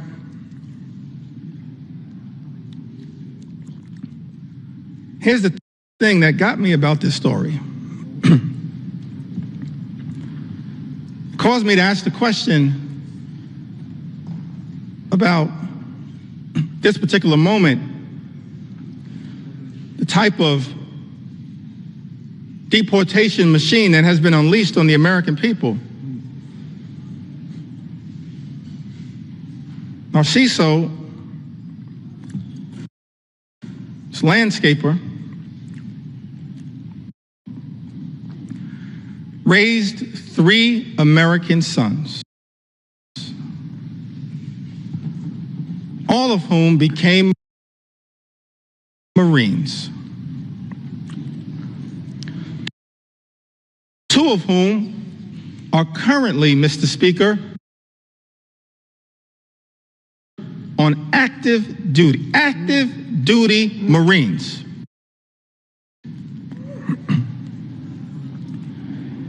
His sons, juggling their military assignments, have been trying to deal with the costs and the paperwork required to adjust their father's immigration status through parole in place, a program which allows undocumented members of military families to apply for a green card.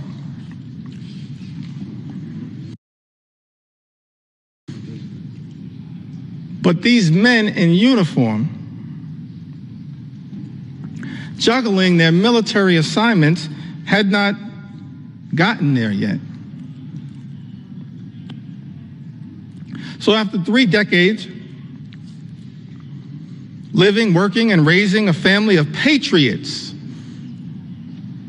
in the United States, Narciso was violently arrested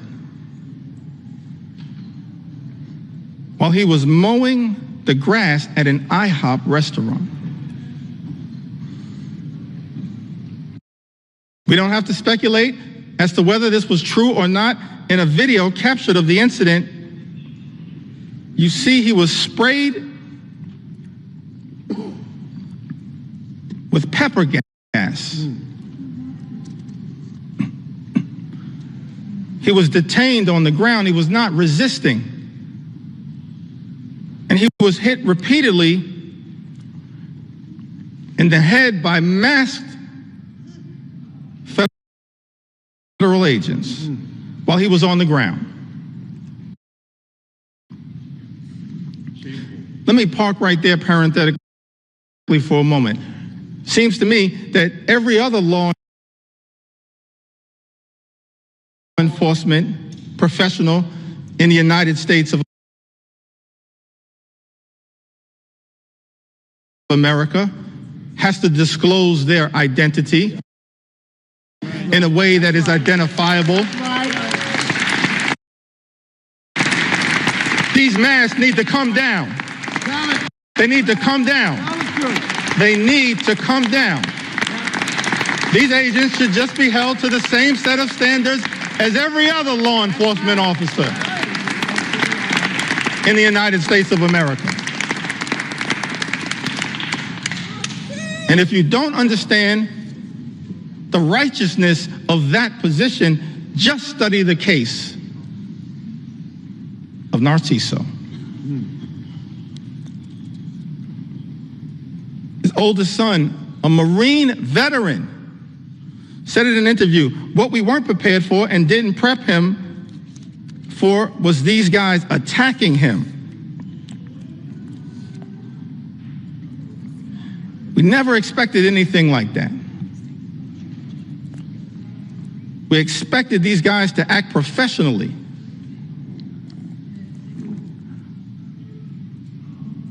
And up to the standards of the United States government. Are masked, armed federal agents who beat people on the ground really the standards the United States government should be standing by?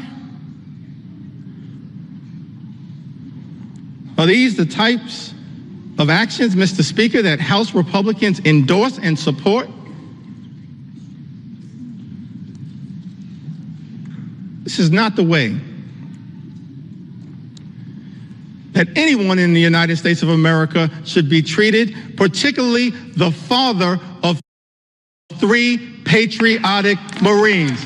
No one should be treated this way, but certainly not the father of 3 patriotic Marines in the United States of America. It's outrageous. It's out of control. And it's completely and totally unacceptable. Unacceptable. Unacceptable. Here in the United States of America. We are better than this. Better than this. Mr. Speaker, I've talked about the aspirational vision that we have for a country where everybody can afford to live the good life and work hard, play by the rules, experience the American dream, live the good life, good paying job, good housing, good health care, good education for their children, and a good retirement. That's not too much to ask in the United States of America, the wealthiest country in the history of the world, a great country, an exceptional country, as Abraham Lincoln once observed in a speech in the chamber of the House of Representatives. America, the last best hope of Earth. Spent a little time talking about the type of things, the type of America that we should be working hard in a bipartisan way to bring about, and spent some time critiquing this one big, ugly bill.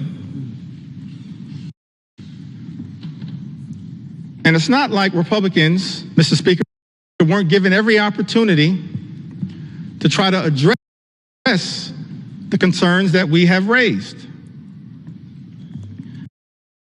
I'm thankful for my colleagues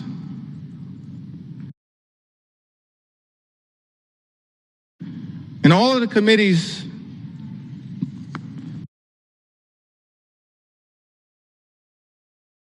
of jurisdiction who worked hard, pulling all-nighters, offering amendments,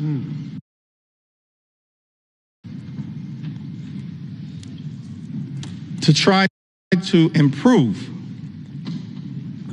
this one big ugly bill. We've actually introduced throughout this process, Mr. Speaker, hundreds of amendments. Just yesterday before the Rules Committee, hundreds of amendments. And before that, in late May, when the initial bill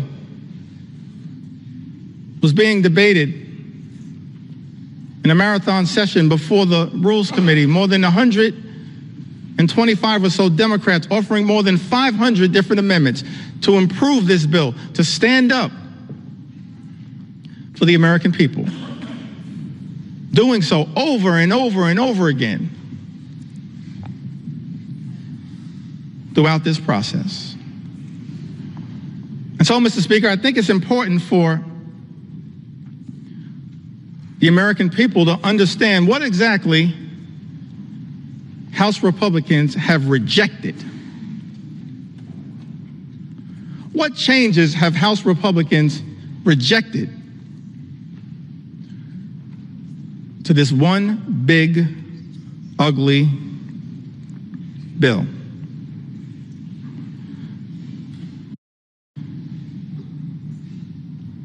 We repeatedly tried to offer an amendment, both in rules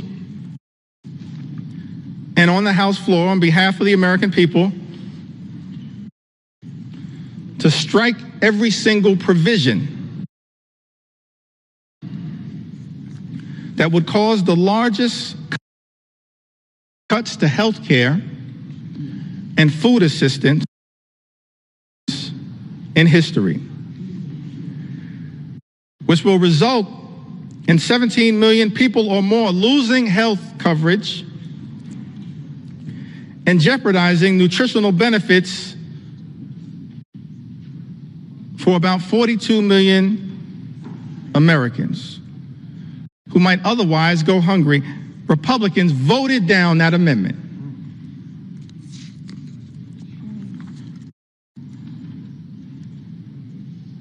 I believe it was Representative Amelia Sykes had an amendment to strike the Medicaid cuts in the bill to prevent millions of people from losing their health insurance and to stop hospitals and nursing homes from shutting their doors. Republicans voted down that amendment. Representative Judy Chu had an amendment striking cuts to the Affordable Care Act. Cuts that are in this one big ugly bill that will cause millions of everyday Americans to lose their health insurance or experience having their costs go up. Mr. Speaker, you know that Republicans voted down that amendment. Representative Lauren Underwood from the great state of Illinois had an amendment, and I wish I could go through all of the amendments that have been introduced, but I'm going to highlight as many as I can. Representative Lauren Underwood had an amendment to ensure that people who get their insurance through the ACA, Obamacare, will not see their premiums increase. As I mentioned earlier, that as a result of this one big, ugly bill, Mr. Speaker, premiums, copays, and deductibles are going to go up for millions of Americans. Many will lose coverage. And so this amendment was introduced to ensure that people who get their insurance through the ACA will not see their premiums increase this year, which is expected to cause 5 million people to lose coverage. Mr. Speaker, Republicans voted down that amendment.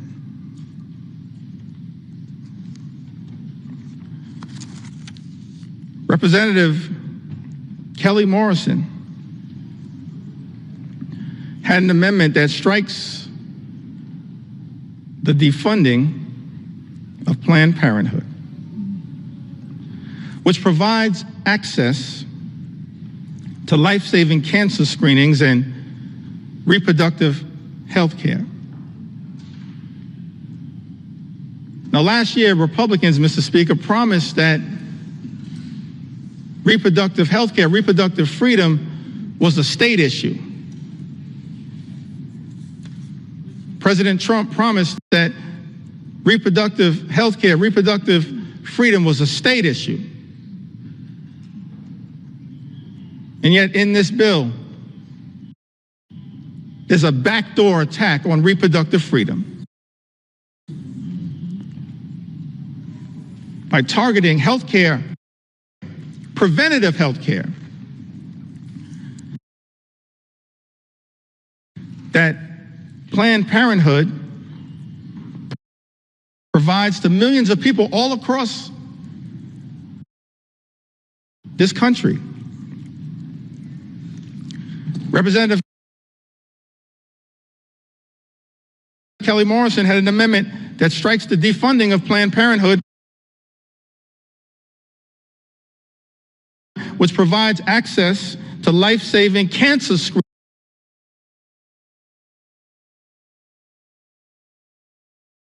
screenings,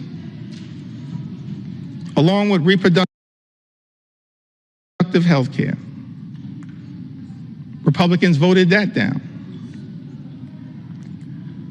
Let me pause there parenthetically just to make one observation on this issue of reproductive freedom. What we're seeing right now in the House of Representatives, Mr. Speaker, Republicans unleashing a march toward a nationwide abortion ban. That's what's going on right now. What does this provision have to do with making life more affordable for everyday Americans? Nothing. This is all part of a right-wing ideological extreme effort to undermine reproductive freedom in the United States of America. Let me make something clear, Mr. Speaker.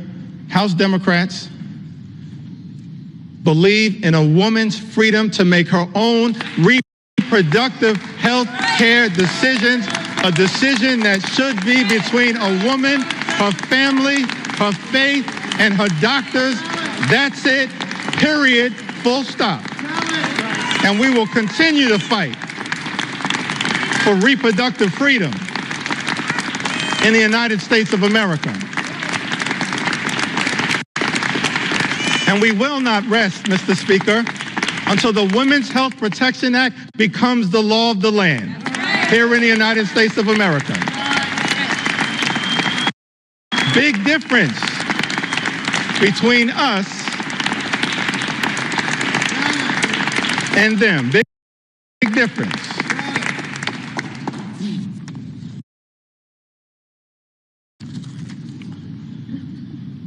Mr. Speaker, Representative Johanna Hayes introduced an amendment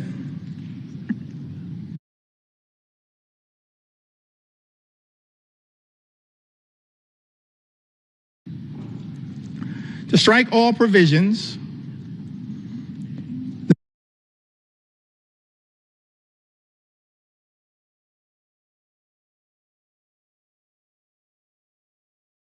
that would cut food assistance for children, seniors, and veterans. Republicans voted that down. How cruel. How cruel. Representative Chantel Brown had an amendment to strike burdensome red tape requirements that threaten nutritional assistance for millions of Americans and their families. Republicans voted that down. I mentioned earlier, Mr. Speaker, this notion that Republicans are trying to spin to the American people that the attack on nutritional assistance, imposing these paperwork requirements, or as Frank Pallone would say, red tape requirements, that's all about waste, fraud, and abuse. I think common sense suggests to us it has nothing to do with waste, fraud, and abuse. Mr. Speaker, I made clear earlier that as House Democrats, we believe that as custodians of taxpayer dollars, we need to make sure that we are spending that money efficiently, effectively, and equitably.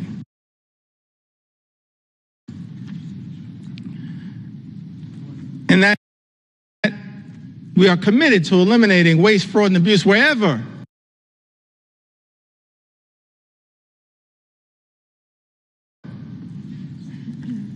it may be found.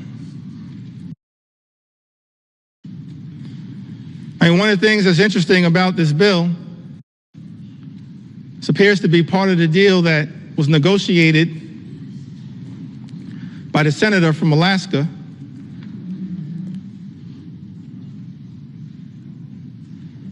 is that the states apparently that have the highest error rates with respect to supplemental nutritional assistance are shielded from the initial impact of the nutritional assistance cuts. Let's think about that for a moment. How can it be that Republicans, Mr. Speaker, are claiming that this bill has anything to do with waste, fraud, and abuse, and yet the states with the highest error rate,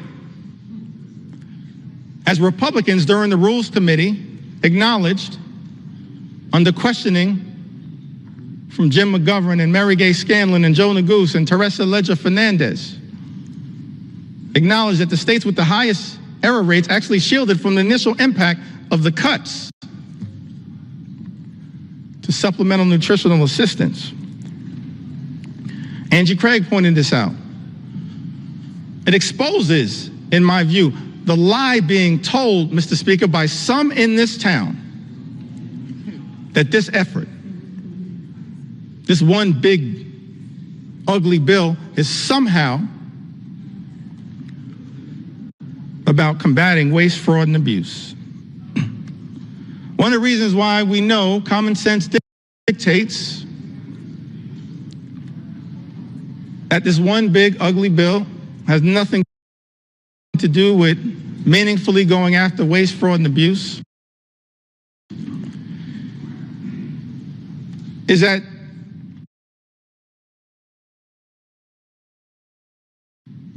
on average, SNAP beneficiaries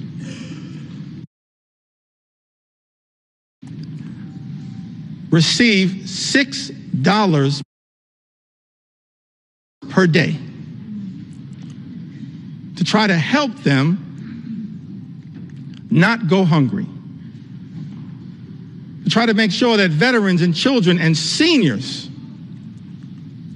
don't go hungry. Mr. Speaker, I think it's important for the American people to process. That's what SNAP on average provides, $6 per day. At the same time, Elon Musk, his federal contracts, as we understand it, amount to $8 million per day. Mr. Speaker, if Republicans were really serious about targeting waste, fraud, and abuse in the United States of America, start there. $8 million per day. Start right there. Don't take it, don't rip it from the mouths of children, seniors, or veterans. If Republicans were really serious about targeting waste, fraud, and abuse, start right there with Elon Musk. And we'll join you. We'll welcome you into the warm embrace of the House Democratic Caucus to target waste, fraud, and abuse. Start right there. You can start right there, Mr. Speaker.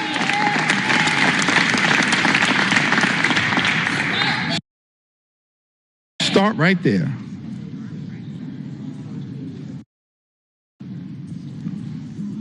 Ranking members Jim McGovern,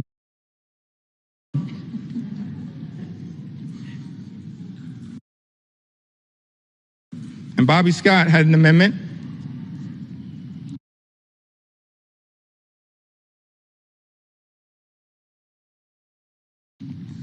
Mr. Speaker, to prohibit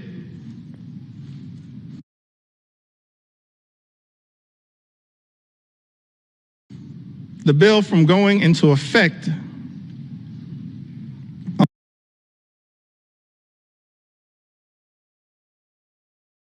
unless cuts to Medicaid and SNAP would not result in fewer families being eligible for free school meals. Mr. Speaker, as you know, Republicans voted down that amendment. We can't find a way to stand up for school meals, for school breakfast, for school lunch. That's just cruel. Cruel, very cruel. It is callous. It's a corrupt perversion of this process, targeting, as this one big ugly bill does, school children, hungry school children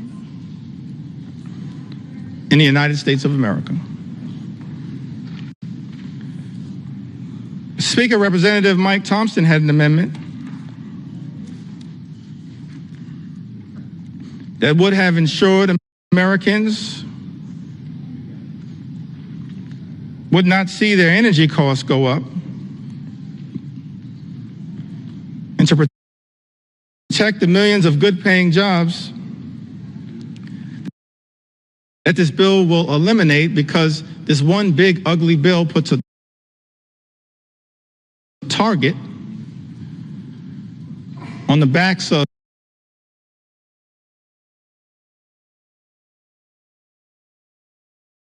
the clean energy economy,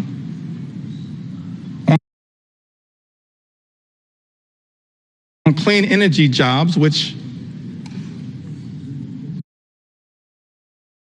result in cheaper energy and lower costs for the American people. We were told by President Donald Trump, when he was on the campaign trail, costs would go down on day one. He was going to focus, we were told, on lowering the high cost of living in the United States of America. That's not what this bill does. And we know it because 21 House Republicans made that clear in a letter that I cited earlier that's now part of this public record. Representative Mike Thompson, supported by others, had an amendment. All of these amendments co-sponsored by members all across the gorgeous mosaic of the House Democratic Caucus. We're proud of the fact that we look like we represent in the most intimate way possible, consistent with John Adams' original vision of the House of Representatives, that the House should be a portrait of the American people. That's what we represent. We're proud of that fact. The gorgeous mosaic of the American people. That's what we're all about. In the most intimate way possible. That's why we love the House. And what the House is supposed to represent. The best of the House, not what we're seeing on the floor right now. Mr. Speaker, Republicans voted down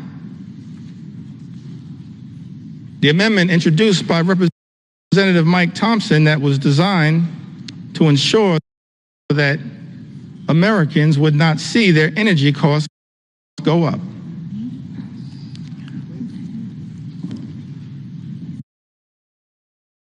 It was also designed to protect the good-paying American jobs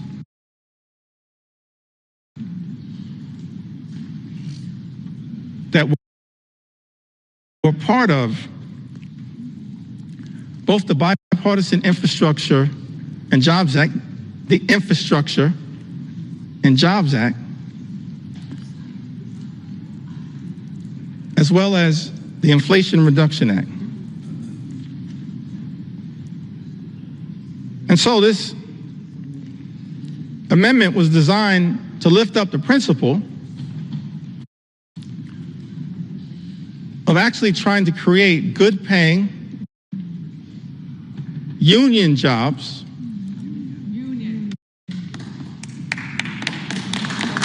that actually allow people to provide a comfortable living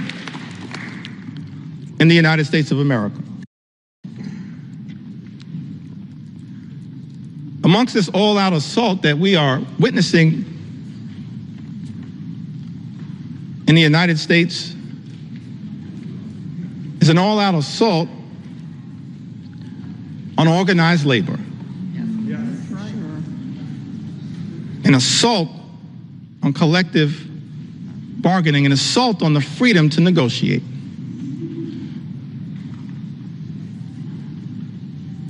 What's the difference, Mr. Speaker, between us and our colleagues on the other side of the aisle? I think one of the things that is a clear difference,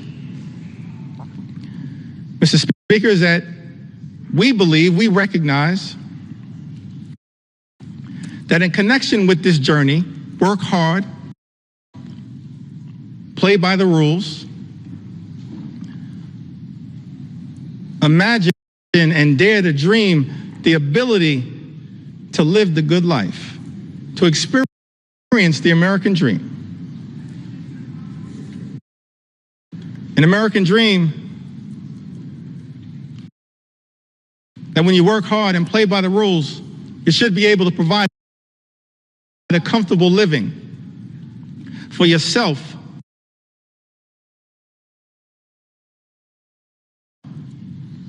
and for your family. Educate your children. Purchase a home. Have access to high quality health care. Go on vacation every now and then. And then one day retire with grace and dignity. That's the American dream. That's That's the ability to afford and access the good life. And we believe as House Democrats that no single force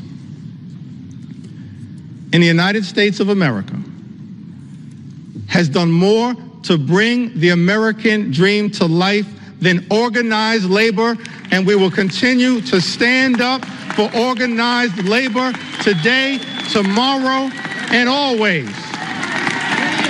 Not undermine good-paying union jobs. That's what this bill, this one big ugly bill, does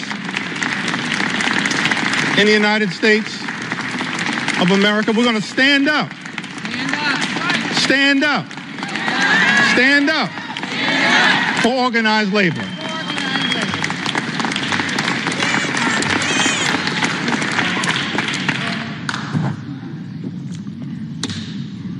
This is personal to me.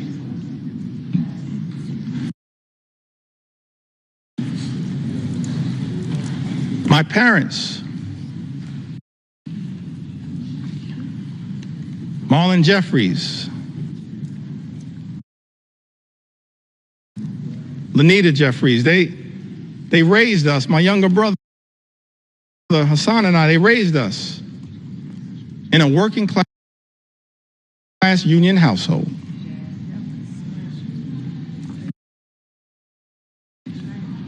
I'm thankful for that.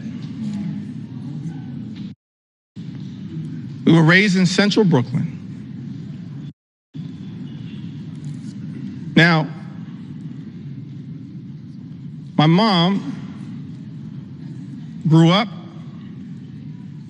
in Connecticut. And I mentioned that must be Johanna Hayes.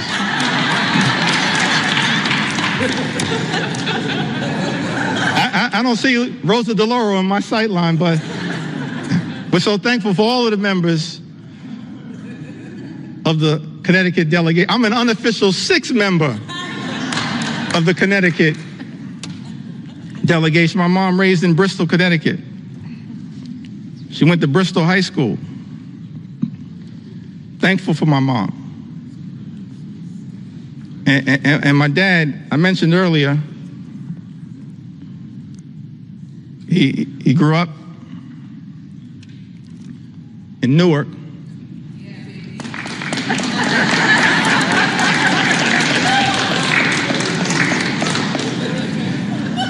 That must be LaMonica MacGyver.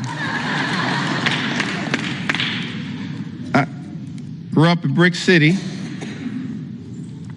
I mentioned earlier he had the nickname Pudding. I failed to ask him, but I'm gonna see if my mom can unlock the key to that nickname for me. My mom grew up in Bristol, Connecticut, and my father grew up in Newark. And I mentioned earlier that he then went off to serve this country in uniform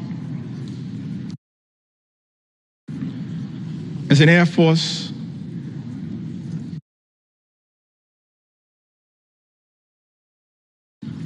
member, served in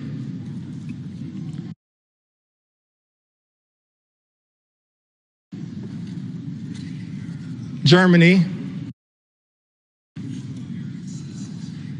during the Cold War. I think about that a lot. I didn't get to talk too much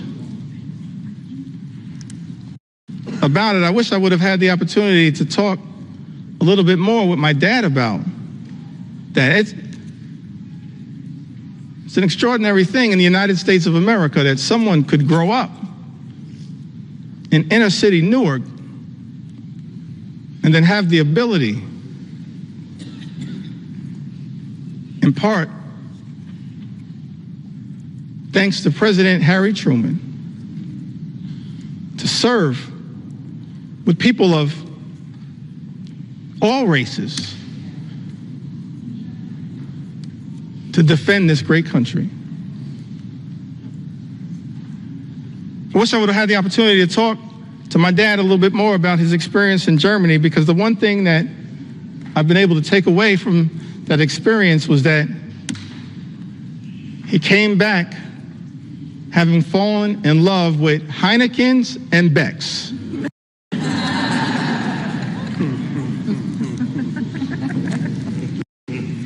But he came back after serving this country, Mr. Speaker, in uniform,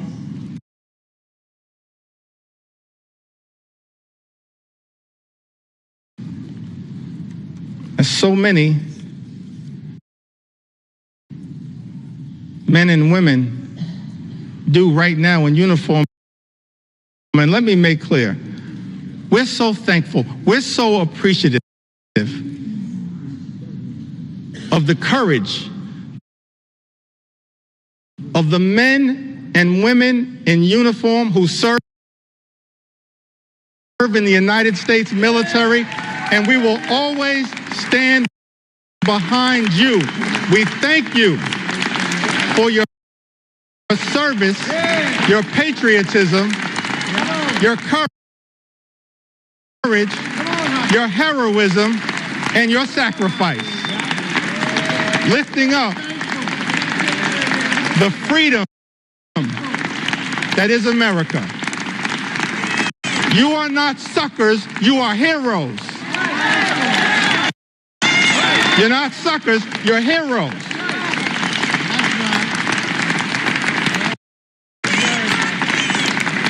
We're thankful for your service.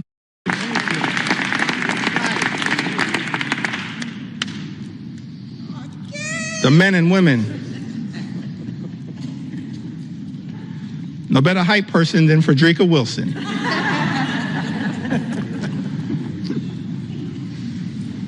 So my dad, as I mentioned, grew up in Newark. My mom in Bristol, Connecticut. So they meet at Central State University. Proud to note, a historically black college and university that has given so much. Historically black colleges and universities to the United States of America, and we will always stand behind you. Always stand behind you. We will always stand behind you. I wouldn't be here right now without a historically black college and university. I'll never run away from that. I will never run away from that. And we're proud of the fact, we can check the record, proud of the fact that over the last few years prior to this administration, historic investment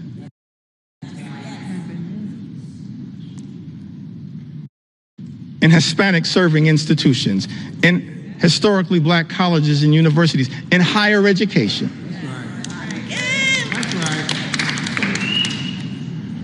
That's part of who I am right now. I don't know if I'll have time to tell the story of my grandmother. Maybe I will. Take the time. Stories matter. Take the time. I got so many stories, I feel like I'm in a hip-hop studio right now. But they all relate to what makes us, every single one of us, every single Democrat, have a story to tell. A story to tell. Brooklyn will get that. Every single one of us have a story to tell. That leads us to this moment. It's the reason why we're fighting hard against this incredible and unprecedented assault on the American way of life and an assault on organized labor. So my parents, they meet Central State University,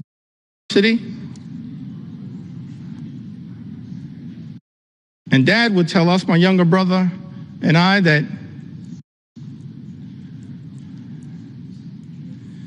it was love at first sight. But apparently my mom said, not so fast. But it worked out. I'm thankful for that. They met at Central State University.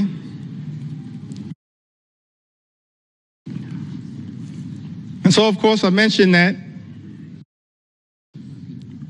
mom from Connecticut, father from New Jersey.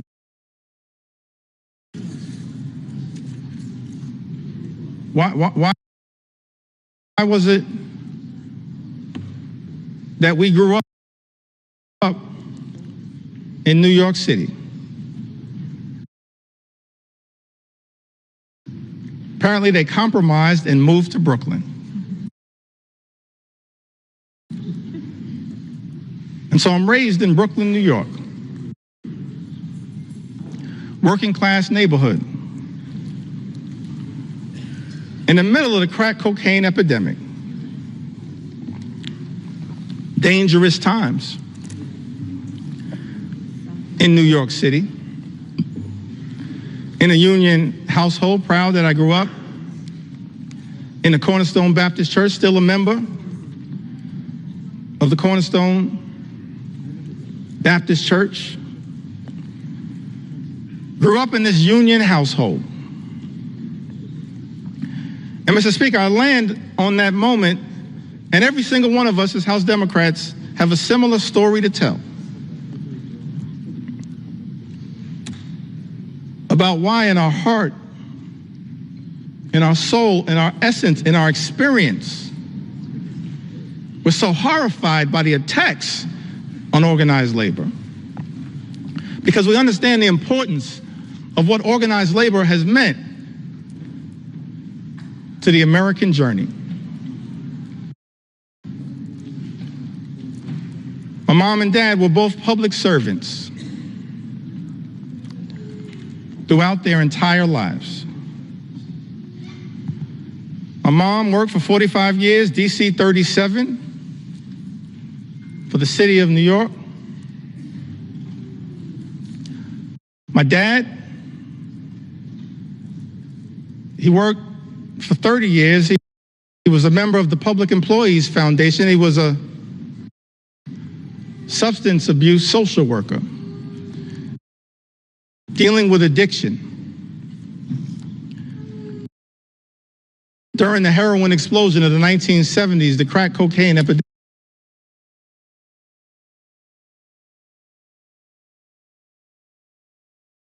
of the 1980s.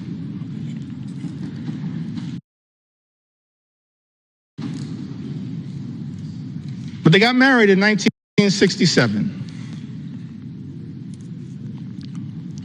And they were newlyweds. And many people familiar with the history of the labor movement, particularly in New York City, know that in 1967, the Social Service Employees Union,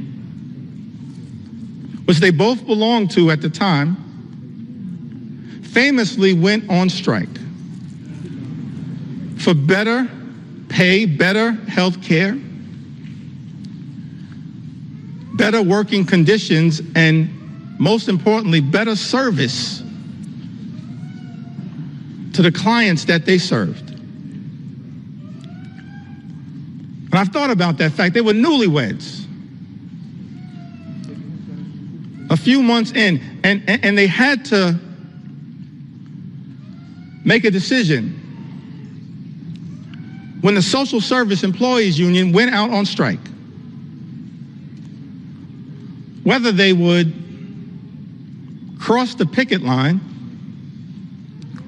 because it was unclear, perhaps, how they would pay for food and rent and clothing as newlyweds in a new city. Or, Mr. Speaker, were they going to stand in solidarity with their union brothers and sisters? I'm so thankful, Mr. Speaker, when I learned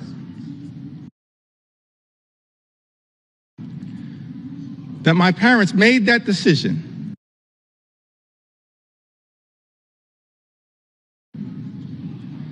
to stand on that picket line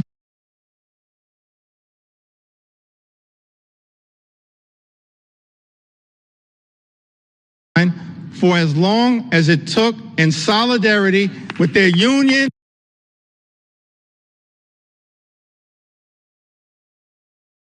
brothers and sisters. That's part of our DNA. That's part of why we fight so hard. We can all trace a similar story. An inheritance from our parents and our grandparents. All of us have that kind of story to tell.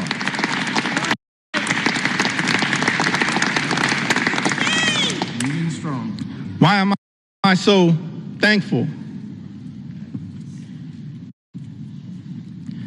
that my parents made what I believe was a tough personal decision, but of course the right decision? It's because what that union membership actually meant to my journey and my younger brother's journey. 1973, my younger brother was born with a serious heart condition. He's okay right now. He's doing well. Right now, he continues to say on social media that he's our mother's favorite son. Let me say from the House floor, no, you are not. I think she favors both of us. A younger brother, 1973. He's born with a serious heart condition. He's okay right now. He's born with a serious heart condition. I'm thankful that it was that union negotiated health care that got our family through that difficult moment. That's why we do what we do. Our own personal experience.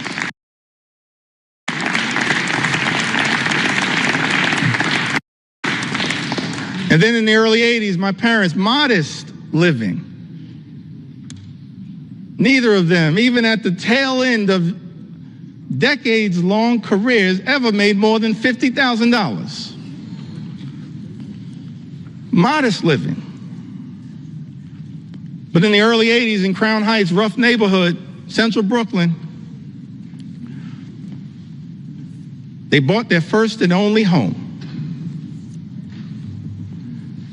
They were able to buy that home, the home that my younger brother Hassan and I were raised in, because of that union negotiated salary, and pay off the mortgage down to zero because of that union negotiated salary. This is personal to us, our own journey. And lastly, as it relates to this part of my journey, why we all fight for what we fight for, why We stood behind Mike Thompson's amendment to protect good-paying union jobs. I went to college. I went to Binghamton University.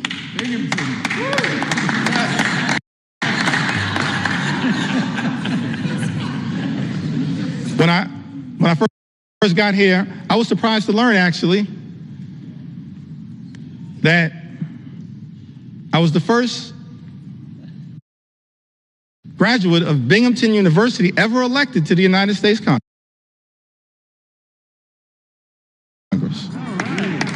I was shocked to learn that. But not the last. Because Vindman and Mannion have now joined us. And so we tripled the size of the Binghamton University delegation.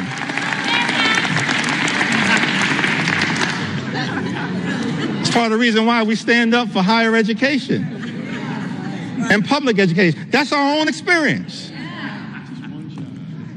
So I graduated from Binghamton University.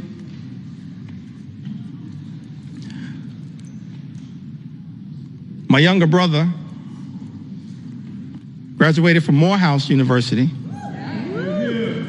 I think that was Hank Johnson. Sanford Bishop.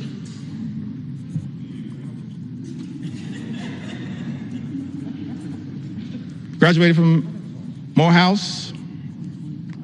I graduated from Binghamton University.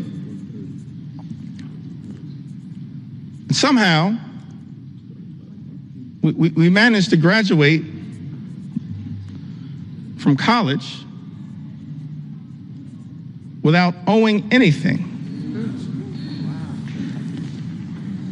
And for the life of me, I couldn't figure out how. Because as I mentioned, my mom, my dad, they just earned a modest living all throughout their careers. So one day I had a conversation with my mom and I was trying to figure it out. How did you pull that off? She said, well, I wanted to make sure my two sons could have a clean start to life. Right. So I borrowed against my union negotiated pension to make sure my two sons could get free and clear of loans and get a higher education as part of our effort to experience the American dream. And so we all say to our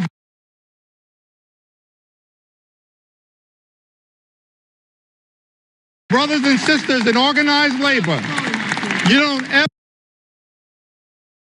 have to worry about whether House Democrats are going to stand up for you, because you've always been there for us. You've always been there for us. You've always been there for us. That's our personal story. And every single one of us,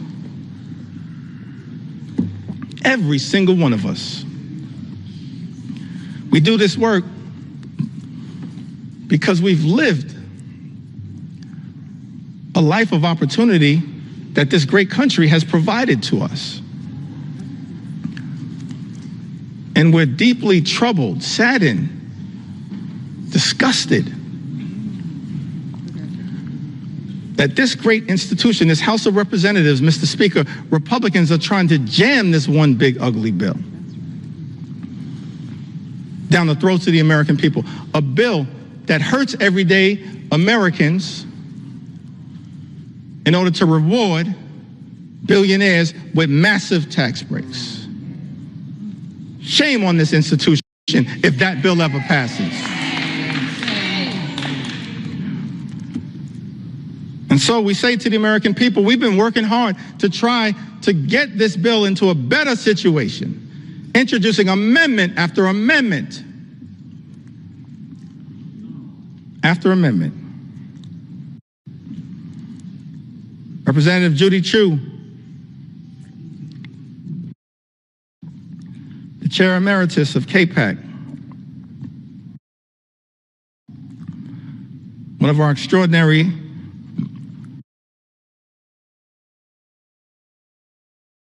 leaders, my good friend Grace Meng, she now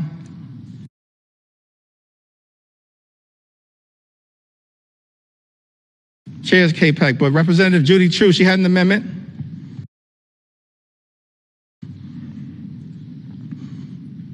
that no one earning more than $10 million per year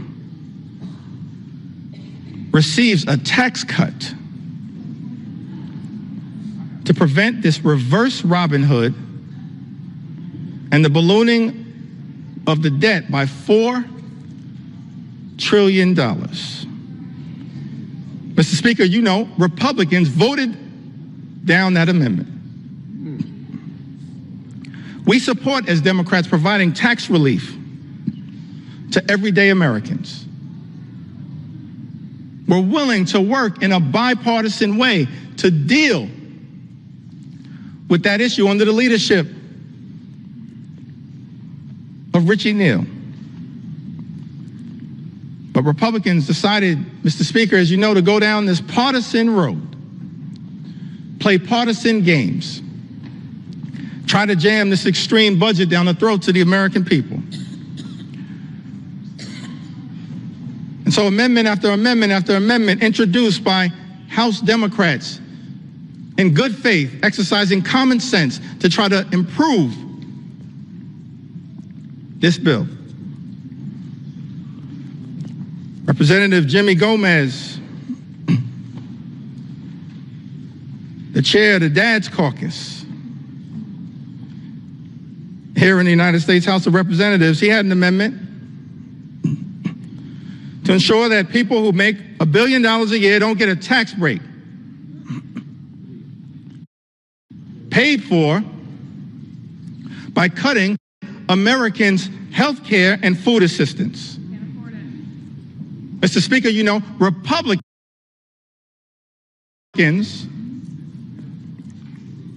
voted that down.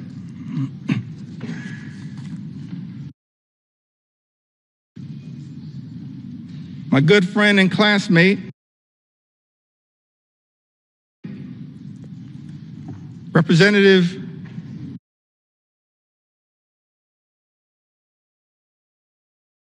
Susan Del Bene,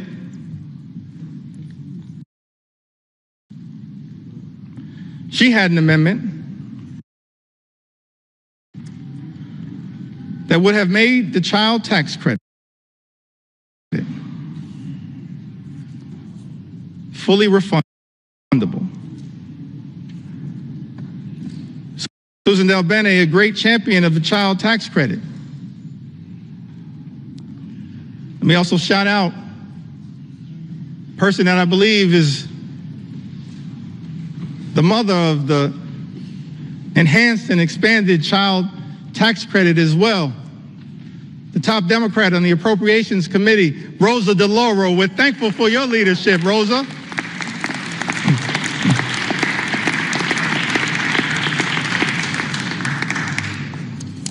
Fighting hard on behalf of the American people. Susan Del Bene, a great champion of the child tax credit. She had an amendment, Mr. Speaker, to make the child tax credit fully refundable, covering the 17 million children who are being left behind by the big, ugly bill,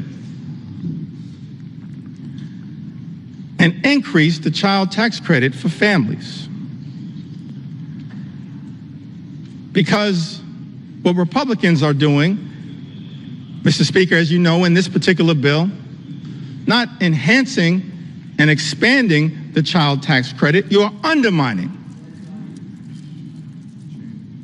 the child tax credit. And Representative Susan Del Bene, my classmate, along with Catherine Clark and others, the class of 2012. We used to be the new kids on the block, now we're just the OGs.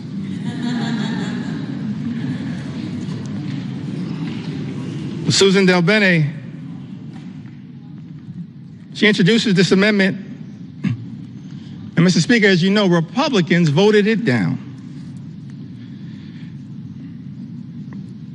Representative Laura Gillen had an amendment that dealt with this issue a little bit earlier. The new and permanent cap on state and local tax deduction. Representative Laura Gillen had an amendment to strike the new and permanent cap on SALT, which is something that members of the House Republican Conference, Mr. Speaker, as you know, claimed was a line in the sand for them, specifically from New York, and said that they support. But Republicans voted down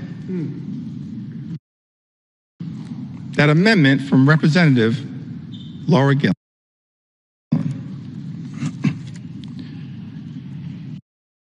Representative Mary Gay Scanlon from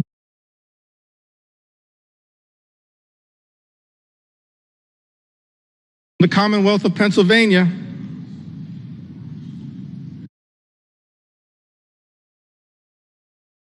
one of the great members of the class of 2018, a great class.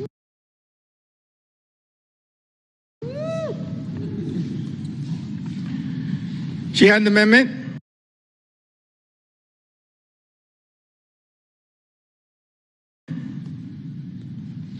that would protect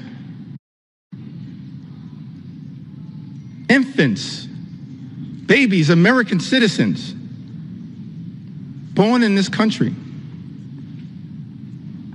from the unconstitutional and un-American Trump executive order to end birthright citizenship. Republicans voted that down. Can't believe it. Let me make something clear. No matter what it takes,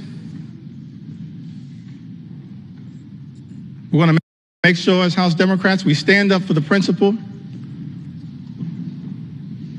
that every single child born in the United States of America pursuant to the 14th Amendment is an American citizen. We will never let anyone take that away. Not now. Not ever. Not now. Not ever. Not now.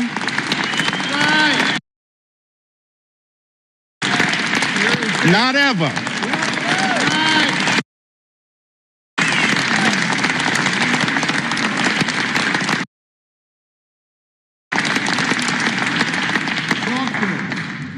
I think Mary Gay Scanlon, I'm appreciative of my big brother, Congressman Greg Meeks. My big brother in the United States Congress. We're a family as House Democrats committed to working hard, standing up on behalf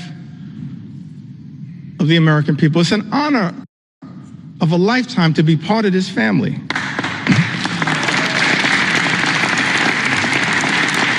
To stand on the shoulders of Nancy Pelosi and Steny Hoyer and Jim Clyburn.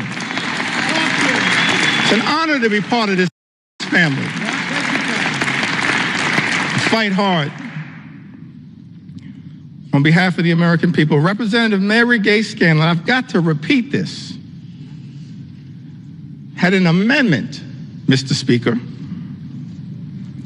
to protect infants, children, babies against the unconstitutional and un-American Trump executive order to end birthright citizenship. Republicans voted that down.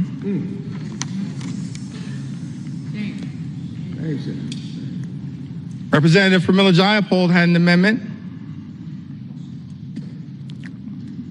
to prevent ICE from deporting U.S. citizens. United States citizens, Mr. Speaker, that are being deported by the Trump administration. I documented some of that earlier today. We're happy to provide more examples. In fact, I'm happy to debate my colleague, Speaker Mike Johnson, on any of these issues anytime right here on the floor of the House of Representatives. I sent you that invitation. I sent you that invitation. I sent you that invitation months ago. I'm still waiting to get a response. We're not running from the American people. We're ready to debate any of these issues anytime, any place. Particularly right here on the floor of the House of Representatives. Representative Pramila Jayapal, she had an amendment, Mr. Speaker, to prevent ICE from deporting U.S. citizens. Republicans voted that down.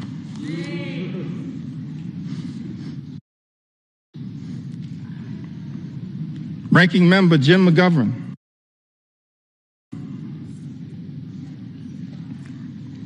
and this issue is personal to him. I mentioned earlier, we do this work because we're informed by our own personal experiences. It's not about glory, it's not about profit. It's about improving the lives of the American people that we're privileged to represent. Jim McGovern, his wife Lisa, dealing with immense pain, immense personal tragedy, but fighting so hard on behalf of the American people. He had an amendment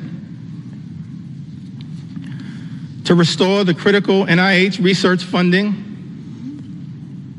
withheld by Donald Trump and Elon Musk to cure diseases like Alzheimer's and cancer, including pediatric cancer, childhood cancer. Mr. Speaker, you know, Republicans voted that down.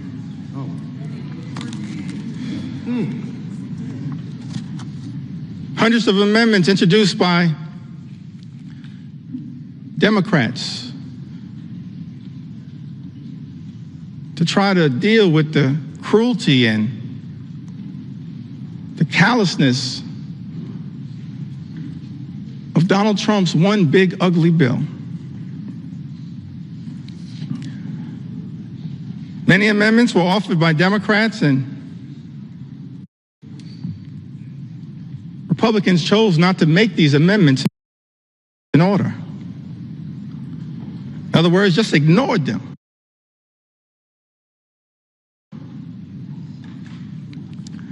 Dismissed their importance.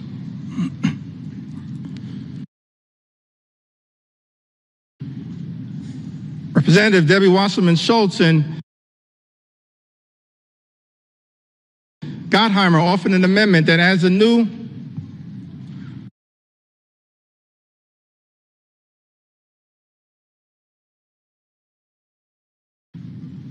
requirement that the Secretary of HHS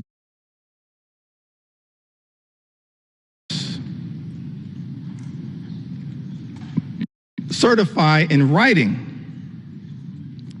that the reductions and rescissions made by this act will not affect cancer survivors currently on Medicaid or Medicare. Mr. Speaker, as you know, Republicans dismissed that amendment. Representative Houlihan and Representative Ramirez offered an amendment, Mr. Speaker, that exempts individuals with disabilities from having to prove eligibility for Medicaid every 6 months. That's a burdensome red tape requirement designed to throw people off of Medicaid who are eligible. That amendment was dismissed, Mr. Speaker, as you know, by House Republicans.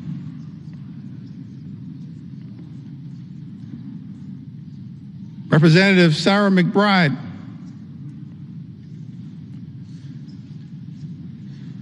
the distinguished gentle lady from the great state of Delaware. The distinguished gentle lady from the great state of Delaware. She offered an amendment that requires the CBO, the Congressional Budget Office, to certify provisions in this bill to make sure that those provisions will not reduce access to care or increase the cost of care for seniors who are duly eligible for Medicare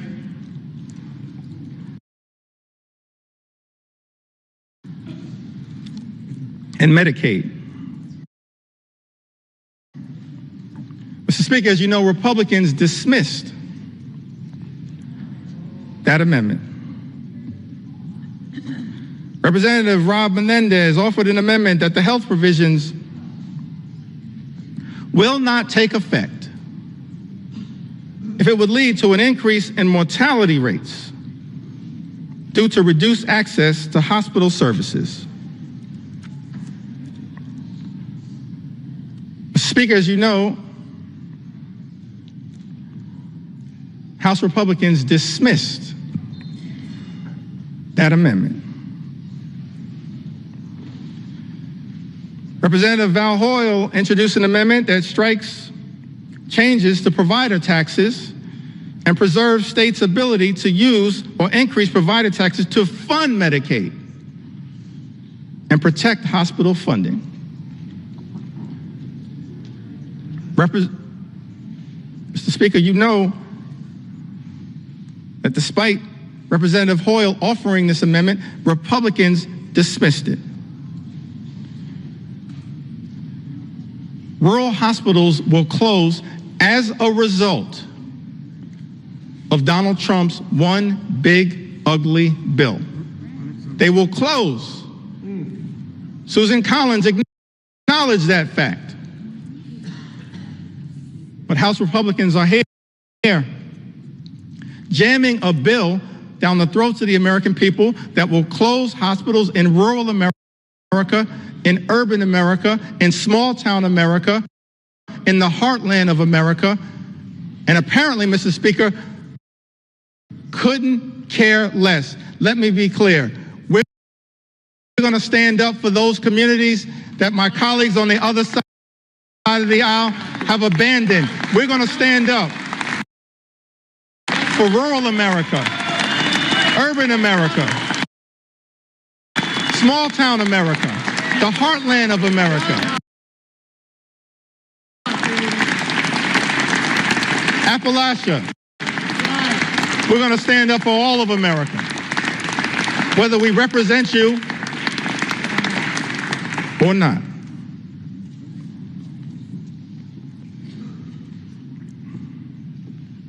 Representative Nanette Barragan, one of our co-chairs of Steering and Policy, along with Robin Kelly and DWS, she offered an amendment increasing the Hospital Stabilization Fund that they had to include in this one big ugly bill. This amendment was designed to protect hospitals from closing and expand eligibility for safety net hospitals that we know exist all across America. In every corner in this country. Safety net hospitals that serve a large number of low-income patients, including those with Medicaid. And yet, Mr. Speaker, as you know, House Republicans dismissed this amendment. Amendment after amendment after amendment that Democrats have introduced to try to relieve the pain that is being visited upon the American people by this one big ugly bill, voted down by Republicans or dismissed out of hand. Representative Costa introduced an amendment to protect those on the low-income heating and energy assistance program who are also targeted by this one big ugly bill.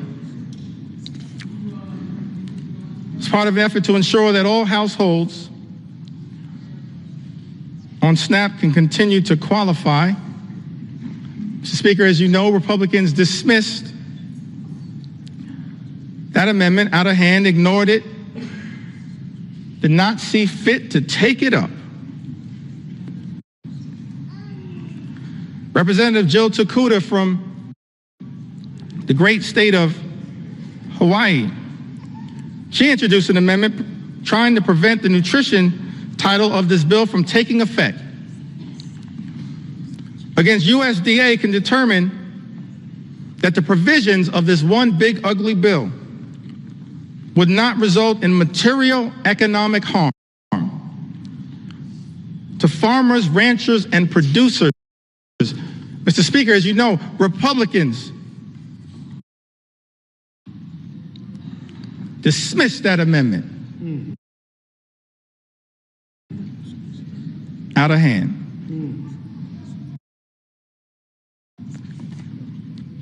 Representative Lloyd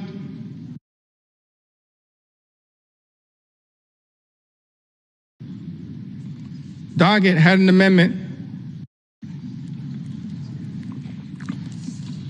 to extend tax cuts for the 98% of the American people who make $400,000 or less per year. Had that amendment been taken up and passed, it would have cut the cost of this one big ugly bill by approximately 50%. And we would have been standing up for those everyday Americans who are now going to be hurt by other provisions in this GOP tax scam, this disgusting abomination. Mr. Speaker, as you know, that amendment dismissed out of hand by the House Republican majority. Representative Seth Magaziner from the great state of Rhode Island He's only in his second term. Somehow he's the dean of the delegation.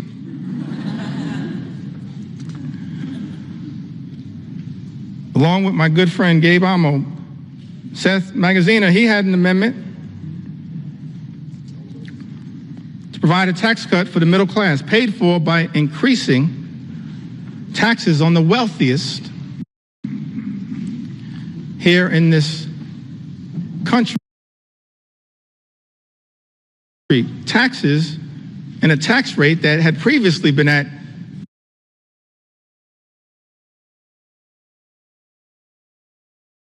%39, lowered by the original GOP tax scam in 2017. He had this amendment to provide a tax cut for middle-class Americans. Instead, Republicans are spending $1 trillion on massive tax breaks for the wealthiest amongst us. And that amendment was dismissed out of hand. Representative Stephen Horsford, who also came in the class of 2012, he had an amendment to make no tax on tips, which we support. But we support no tax on tips becoming a permanent part of the law, and that's not what this one big ugly bill does. Tax breaks for billionaires, permanent. Tax breaks for everybody else expire. That's not the way to stand up for everyday Americans. That's extraordinary. Representative Stephen Horsford's amendments to make no tax on tips permanent and to close loopholes that are in this one big ugly bill. Dismissed out of hand. Amendments introduced by Ranking Member Huffman, Andrea Salinas, Dave Min, Emily Randall, and others, protecting public lands. Dismissed out of hand. Amendments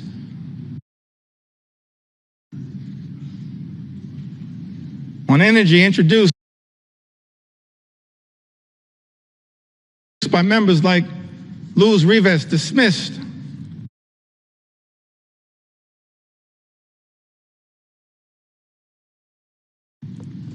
Out of hand.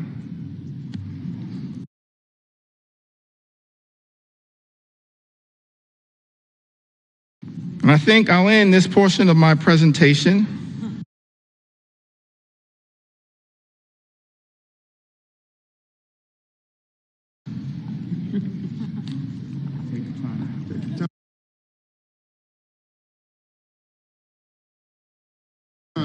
Mr. Speaker, I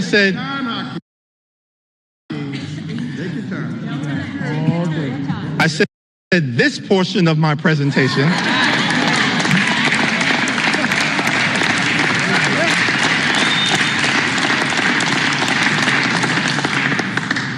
still got a little more time. Donald Trump's deadline may be Independence Day. That ain't my deadline.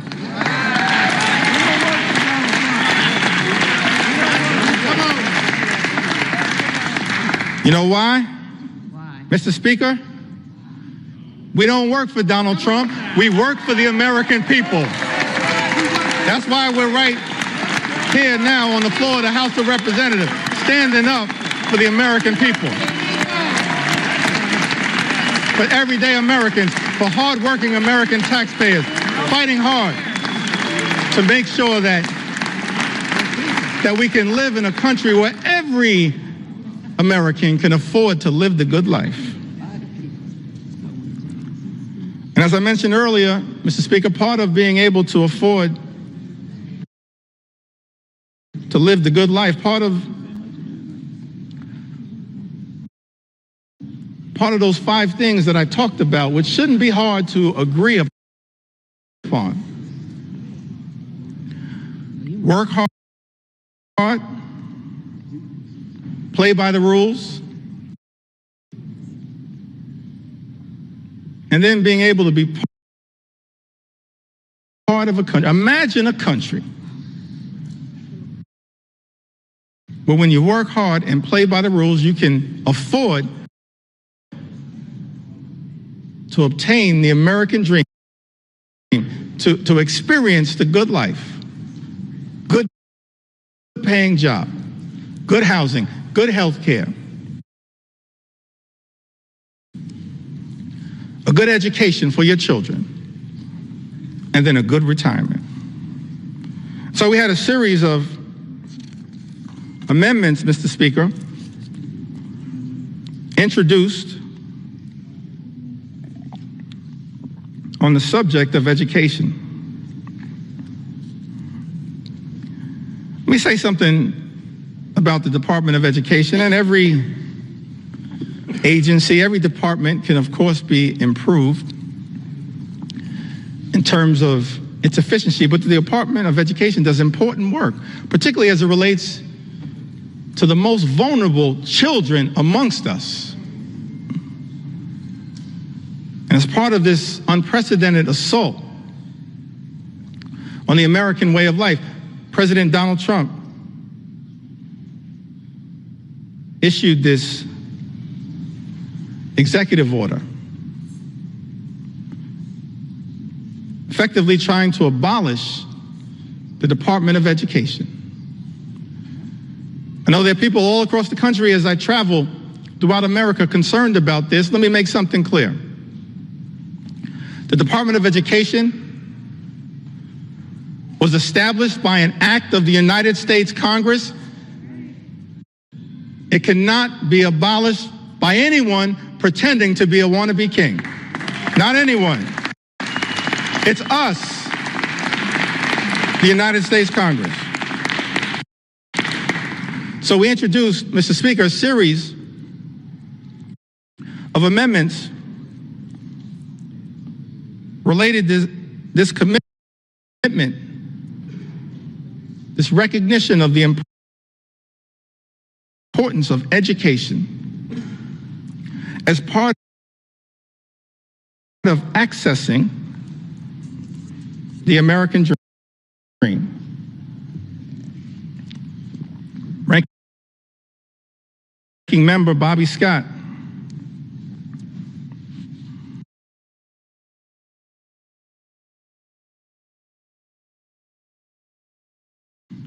is also battling some issues.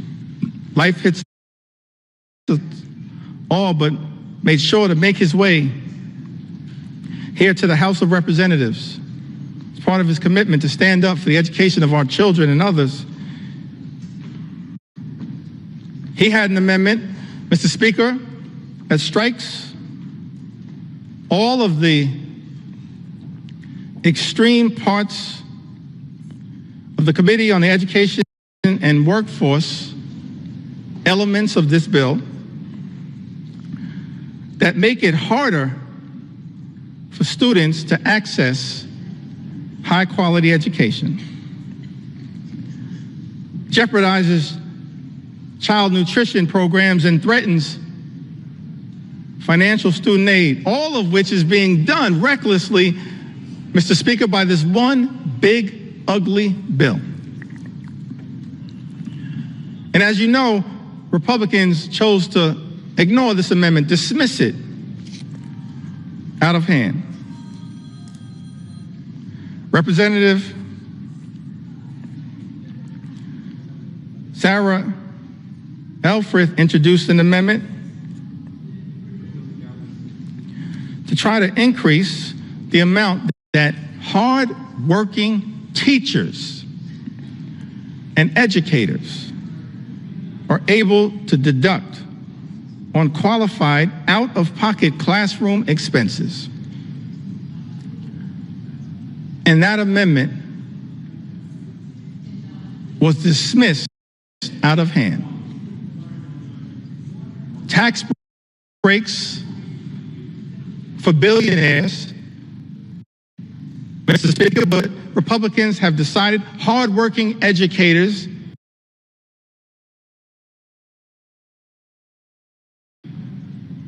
can't get an enhanced tax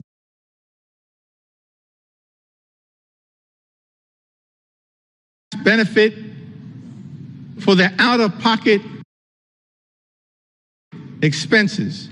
That's wrong, and as House Democrats, we will continue to stand behind the educators of the United States of America, the teachers in the United States of America, those to whom we entrust our most precious asset, our children.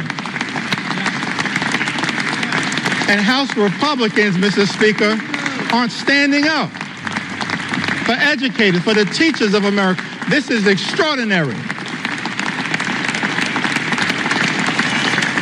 But we're going to continue to stand with our teachers and stand with our public schools all across the United States of America.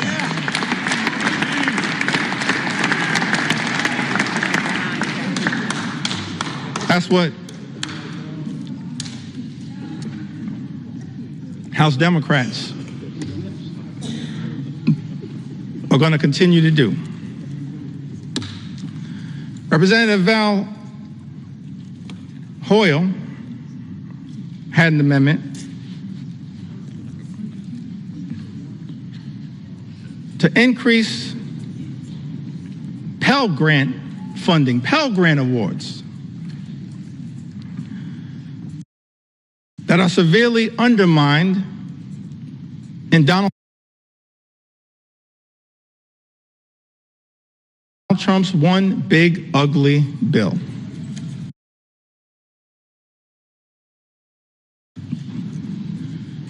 Mr. Speaker, it's extraordinary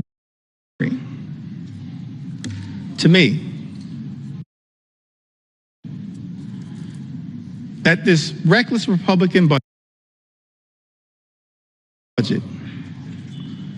manages to go after blue-collar jobs, organized labor,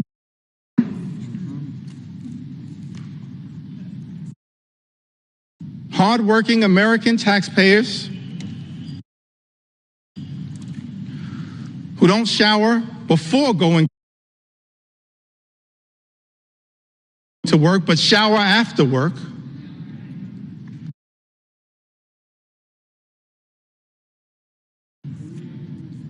That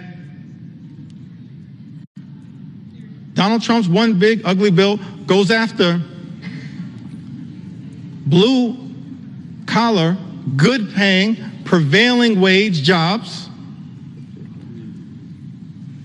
here in the United States of America, and then also goes after access to higher education. Representative Val Hoyle had an amendment, Mr. Speaker, increasing Pell Grant awards that are severely undermined in this bill. House Republicans chose to ignore this amendment, dismiss it out of hand.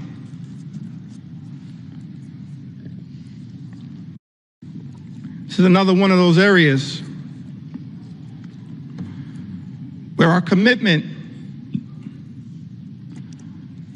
to experiencing the American dream, whatever path you choose, whether that's through career and technical education,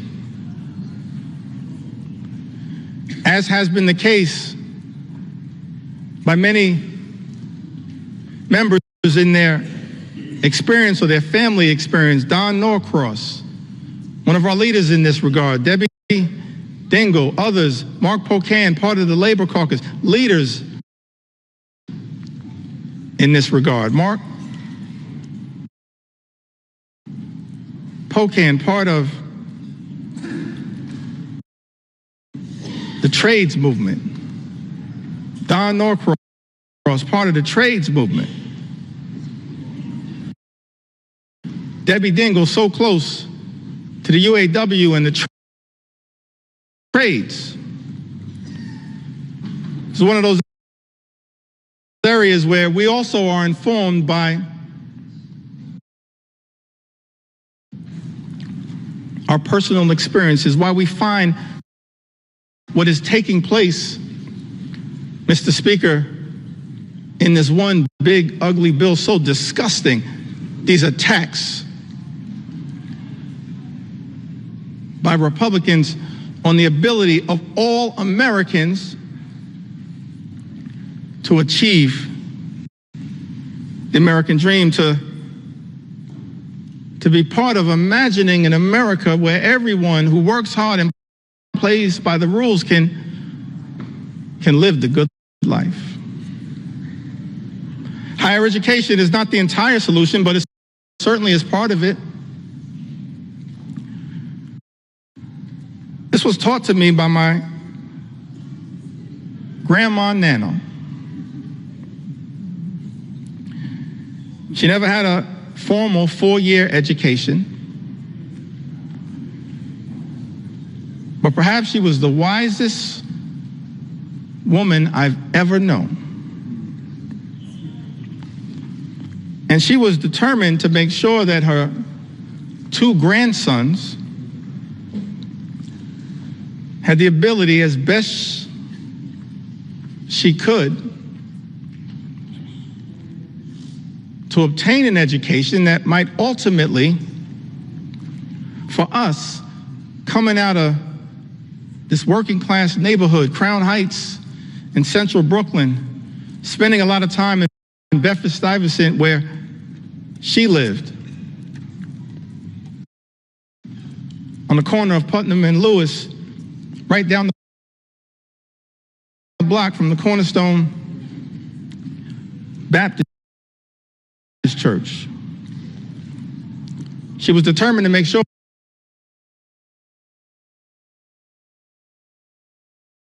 that her 2 grandsons had the best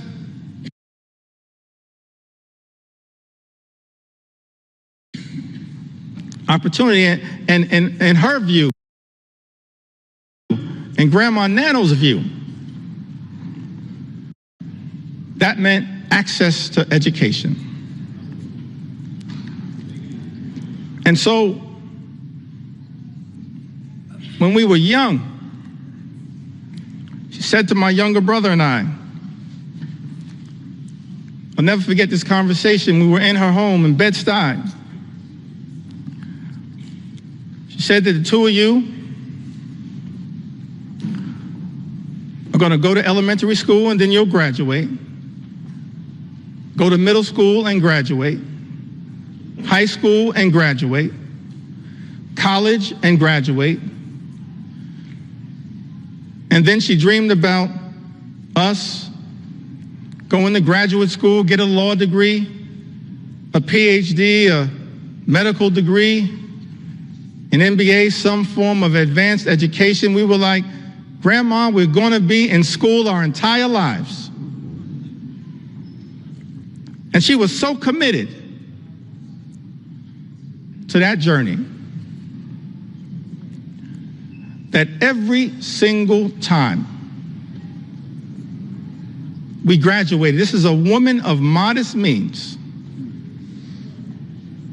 she gave my younger brother and I, whoever was the graduate, $500 in cash. I still don't know where Nano got that money from.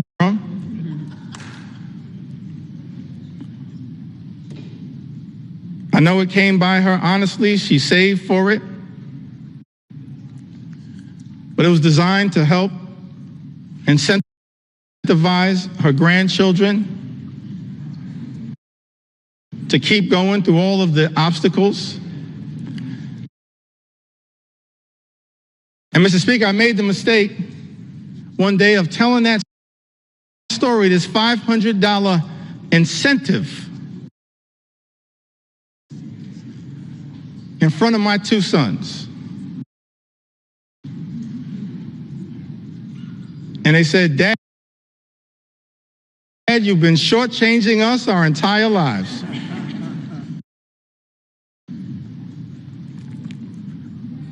Access to education is a part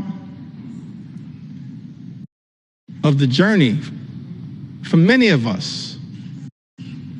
Shocking to me that this one aspect, not the only aspect, this one aspect that Thomas Jefferson, the author of the Declaration of Independence, once articulated, the father of the University of Virginia, Ben Franklin, the father of the University of Pennsylvania, others saw an important role for enlightened education as just one path that we as House Democrats are trying to protect, while also making sure that every single hardworking American can get the type of career and technical education if they choose that path to experience the American dream. Mr. Speaker, as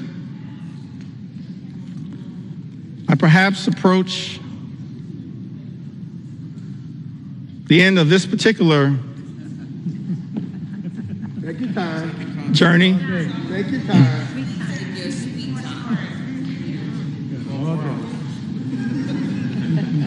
let me just reiterate that as House Democrats,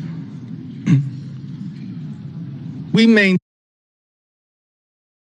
from the very beginning of this Congress, we acknowledged the election of President Donald Trump.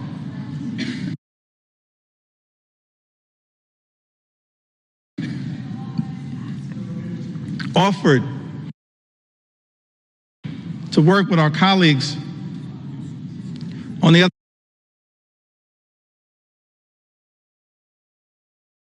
other side of the aisle whenever and wherever possible in order to make life better for the American people, to stand up for the things that matter, not as Democrats, independents, or Republicans, but as Americans. But the route, Mr. Speaker, that has been taken by House Republicans is to go it alone and to try to jam this one big ugly bill filled with extreme right-wing policy priorities down the throats of the American people. That's why, in good conscience, we can't stand here, Mr. Speaker, and support this effort, this one big ugly bill that hurts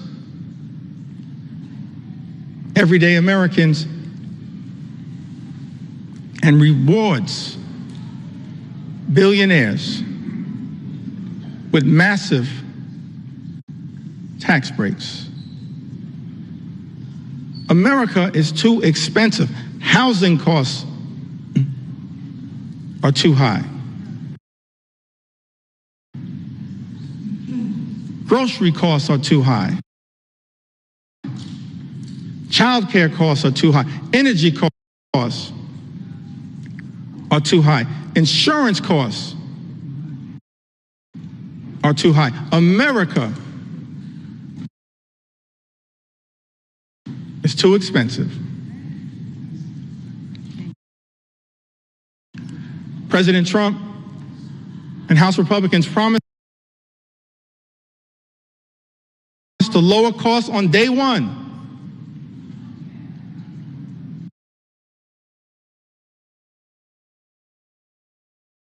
Mr. Speaker,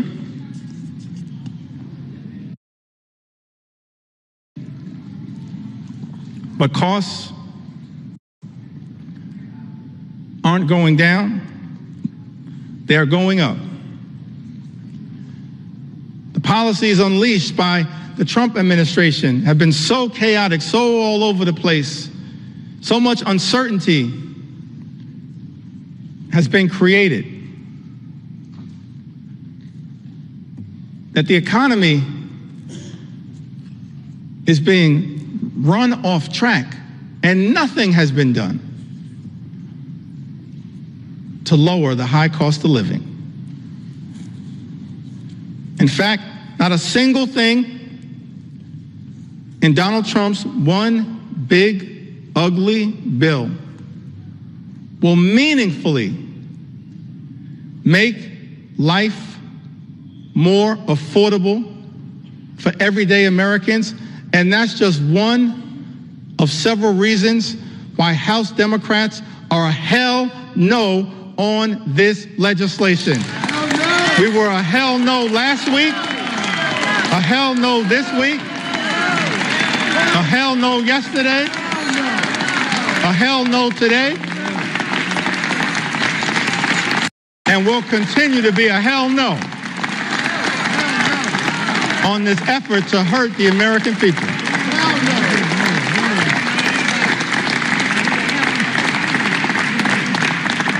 And I know for the record, Mom, hell is in the Bible.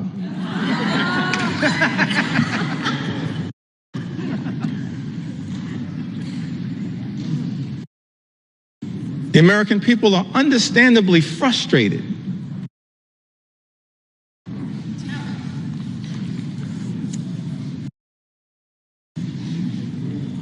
by the high cost of living. Yes, they're frustrated by the unprecedented assault on the American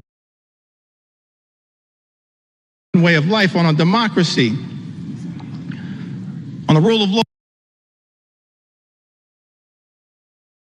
on due process, on health care, on Social Security, on nutritional assistance. But it's my sincere hope that we can find a path forward to actually address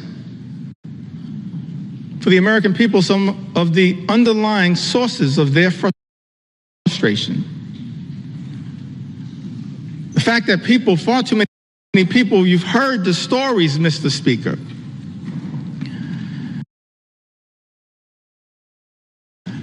And that's just a fraction of the stories that have been shared with us, members of the United States House of Representatives. Just a fraction of the stories that I've been able, on behalf of House Democrats, to enter into the record. They're frustrated by a lot of the things that have gone on in this country since January 20th. I'm frustrated by a lot of what has gone on. Disgusted by a lot of what has gone on, Mr. Speaker, in this country since January 20th. We are better than this.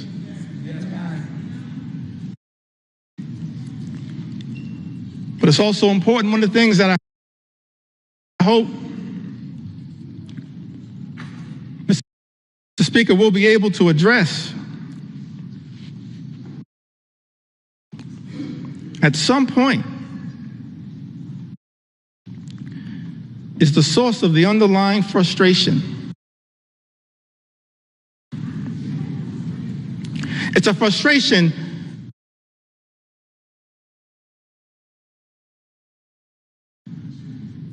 in the comments, in the eloquent words of all of those presidential leaders that I mentioned earlier today, this frustration, this economic frustration. FDR talked about it. Truman talked about it. Kennedy talked about it. Johnson talked about it. Carter talked about it. Clinton talked about it.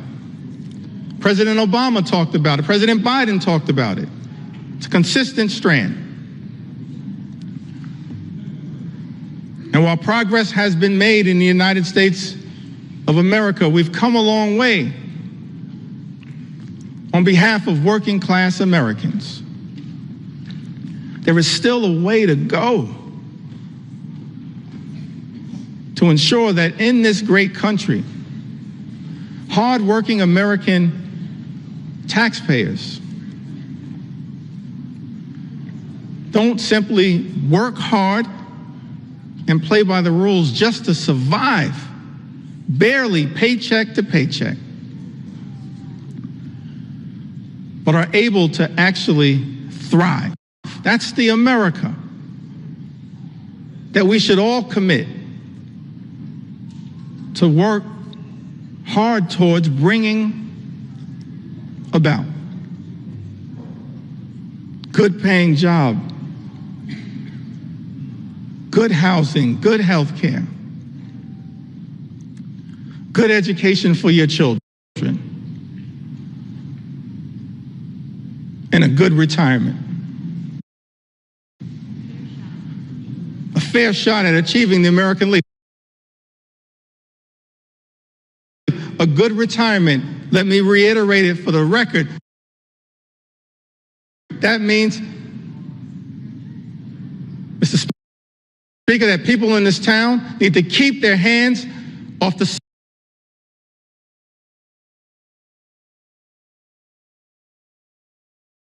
Social Security and the Medicare of the American people. Keep your hands off Social Security, Medicare, Medicaid, all of the things. Hands off.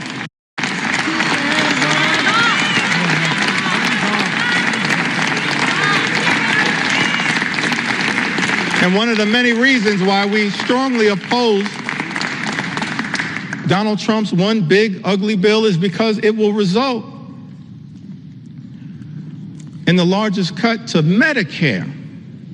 Sets in motion the largest cut to Medicare. More than $500 billion by some estimations in American history. The American people understandably frustrated, not for years, but for decades, that far too many have dealt with a situation where the system is not building an economy that works for hardworking American taxpayers, for everyday Americans, for working class Americans, for everyone who aspires to be part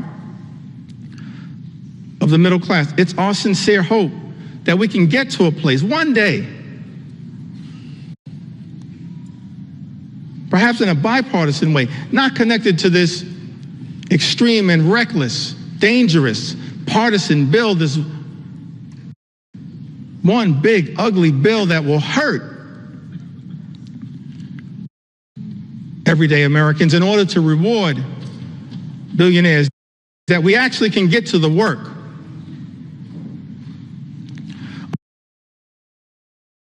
of lifting up everyday Americans, because the deck has been stacked against you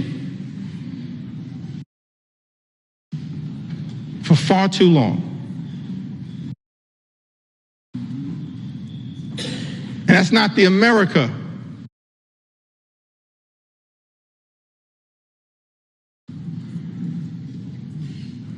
that the American people deserve. And part of the challenge part of the problem, part of the issue as to why we find ourselves, everyday Americans, in this situation. It's because of the dominance of special interests in this town.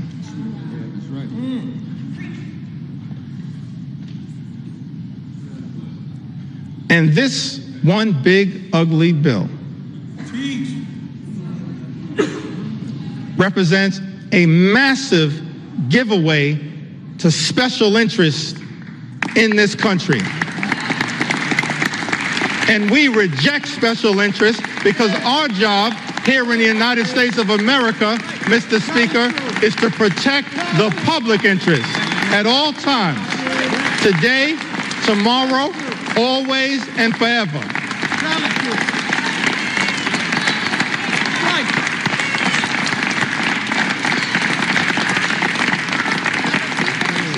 Extraordinary to me, Mr. Speaker, that you got folks in this town talking about draining the swamp. Guess what? You are the swamp. You are the swamp. You are the swamp. We've never seen anything like this. The type of corruption that has been unleashed on the American people and has poisoned, Mr. Speaker, this bill.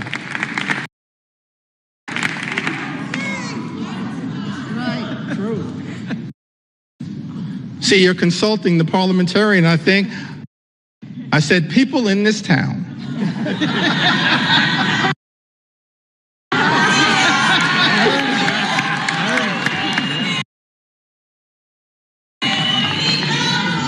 I'm thankful that my grandmother saw fit to have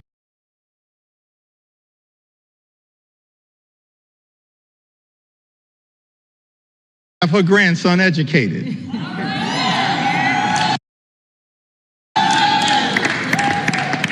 We've never seen a level, Mr. Speaker, of this type of corruption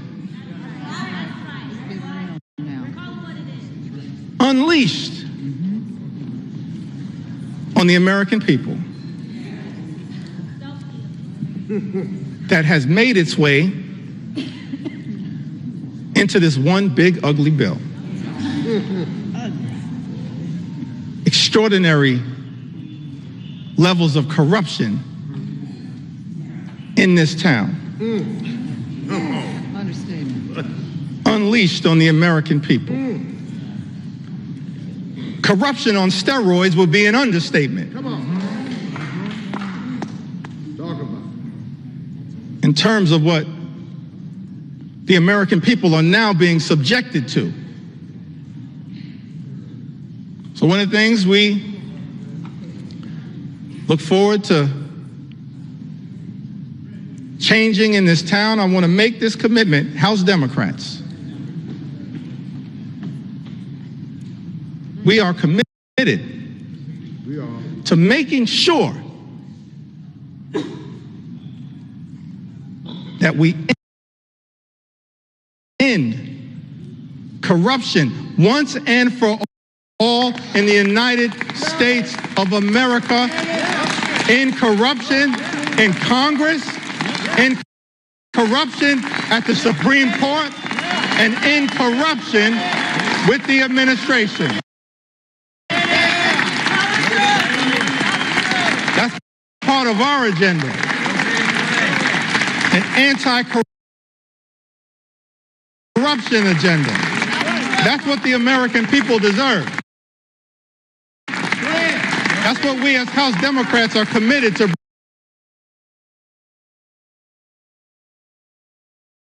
bringing about. The exact opposite, Mr. Speaker, of what we see in this bill. We're going to present to the American people an anti-corruption agenda, the likes of which have never been seen. Because it's too much. Fundamentally, it undermines the ability of government to deliver for everyday Americans. You see that politics, at the end of the day,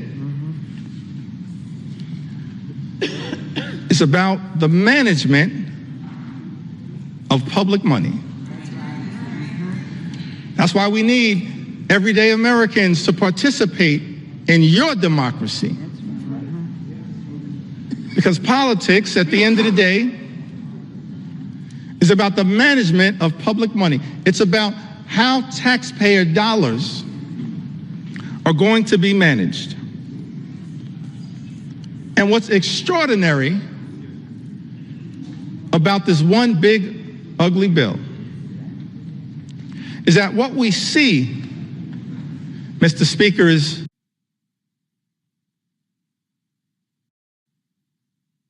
acknowledge that our founders pledged their lives and their sacred honor to this grand experiment in self-governance that we are now here to steward. It's an experiment that falls to us to guard and to protect it. We take that very seriously on this side of the aisle. In just a few moments, we will remind the world why the American experiment still endures today and why its best days are still ahead of us.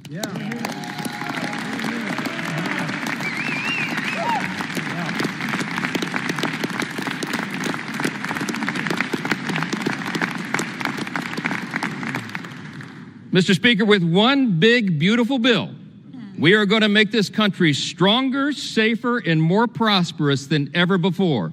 And every American is going to benefit from that.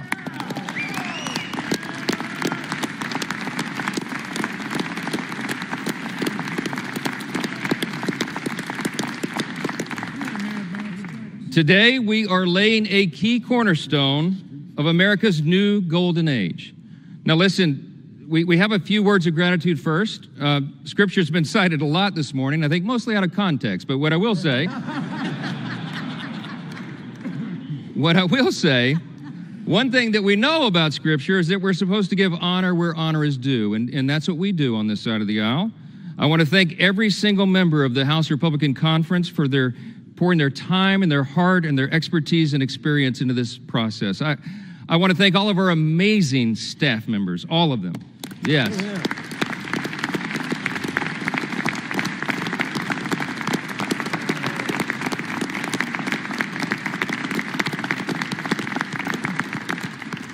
Their dedication, their endless hours, their hard work made this all possible. I want to thank the White House Office of Legislative Affairs, who have basically lived with us now for the last few weeks. Their patience and persistence and their professionalism is greatly appreciated. Our country's incredible cabinet secretaries have been involved as well. They've assisted us in countless ways throughout this process. Our Vice President, J.D. Vance, helped us navigate so many dire straits along the last several weeks through the House and the Senate. And of course, our bold, visionary, fearless President, Donald J. Trump.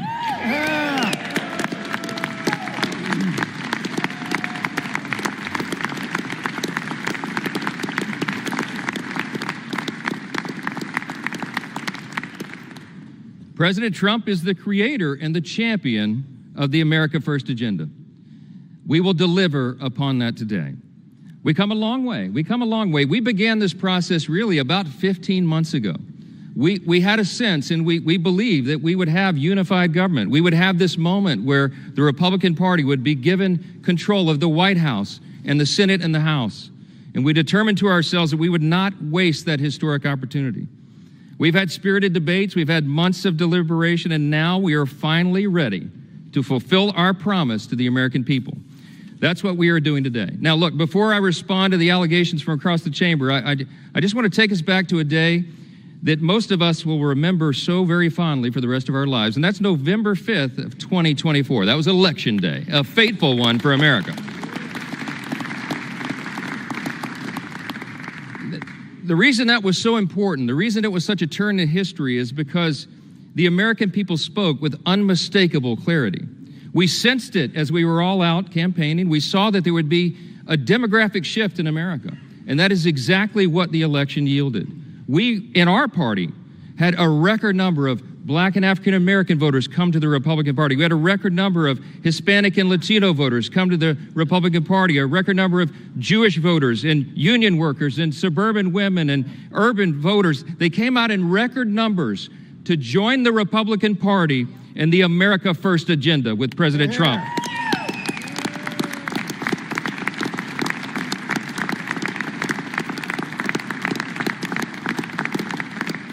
That election was decisive. It was a bellwether. It was a time for choosing. And I tell you what, the American people chose overwhelmingly. They chose the Republican Party. And the reason they did that, they didn't come hesitantly. They came with hopeful anticipation. You know why? Because this is not your father's Democratic Party, okay?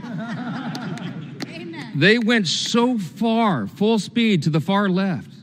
And their radical, woke, progressive agenda, that nonsense that they tried to push on the people, was rejected by the people. Yeah.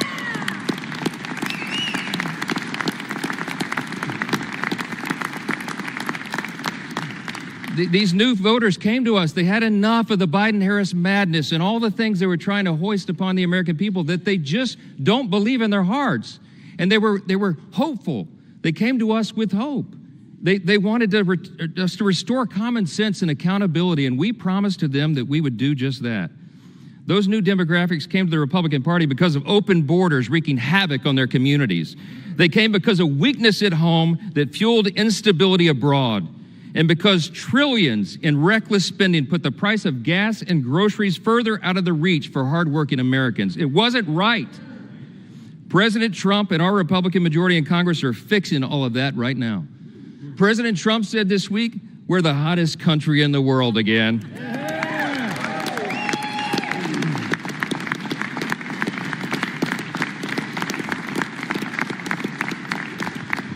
My friends, that is an objective truth. Hey, listen, how about all the wins for the president and this party? Here's just a sample from the last 2 weeks. The headline today will be, the one big beautiful bill passes the Congress, okay?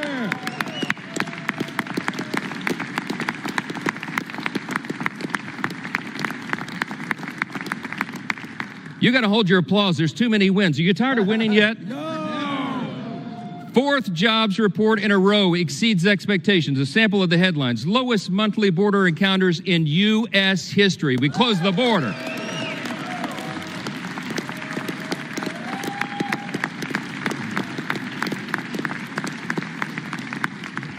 Last couple of days, a new trade deal with Vietnam and all the countries of the world, around the world lining up for that. UPenn agrees to ban biological men from women's sports.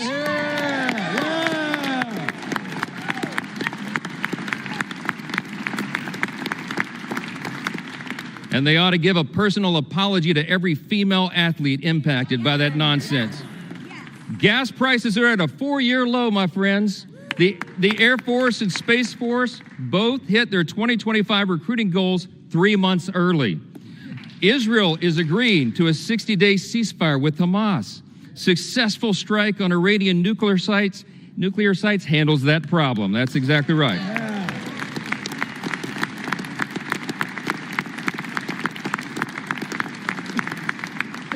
Strength is back. America's back. It's resulted now in a ceasefire deal between Iran and Israel. The NATO countries are increasing their defense spending, not just 2%, 5% of GDP, okay?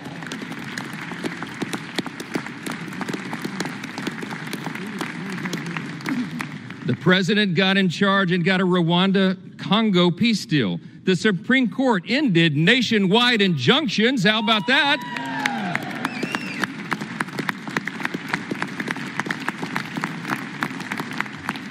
That conservative majority on the Supreme Court also allows third country deportations. We've had a record high stock market, and we're signing a China trade deal. That's just the last 2 weeks. The last 2 weeks.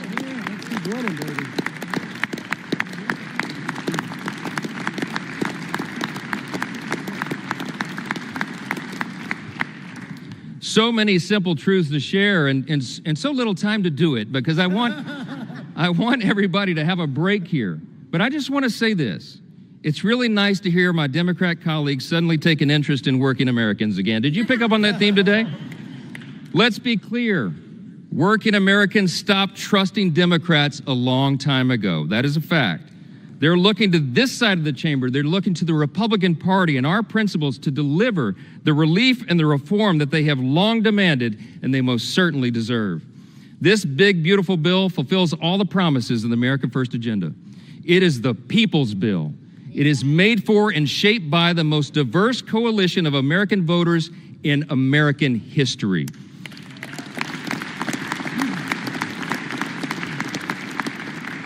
Today, we are making the dream of a government that puts the American people first a reality, a reality.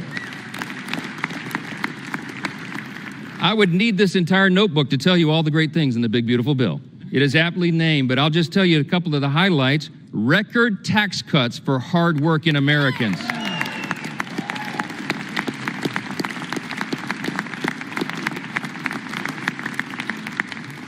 Historic savings at the same time to end reckless spending. We got energy dominance coming back to power our future. We have a secure border to protect American families. We have a strong military to restore peace through strength. And we have a government that is now accountable and responsive to the people once again. That's what we're delivering.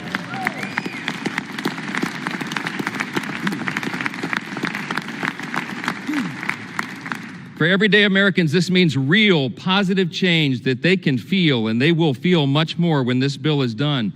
Families back home will have real relief, an average of $10,000 in their pockets, thanks to the largest working and middle-class tax cut in the history of this great nation. That's what we're doing today.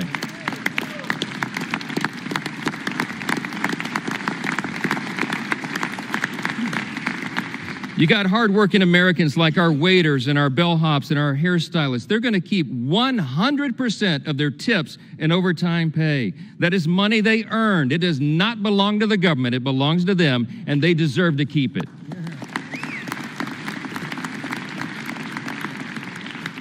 Small businesses that want to build and expand new factories, you know what they could do now? They can write off 100% of their investment. That will have us a lot more building.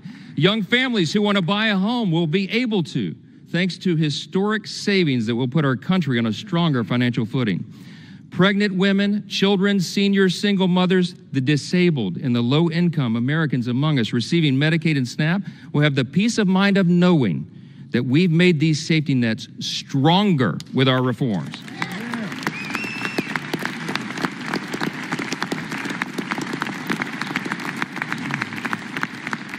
See, when Republicans are in charge, we bring common sense. We're going to make sure that Americans who do need and deserve those critical programs won't have to compete against people who can work but choose not to do so. That's not right.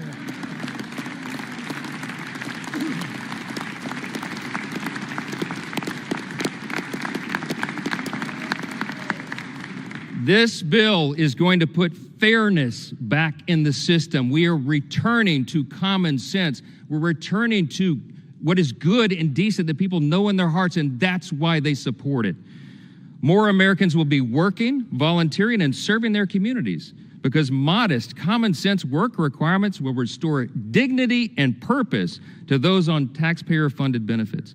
The bill will also mean that safer streets are available in every zip code around the country because our border will remain fully and totally secure.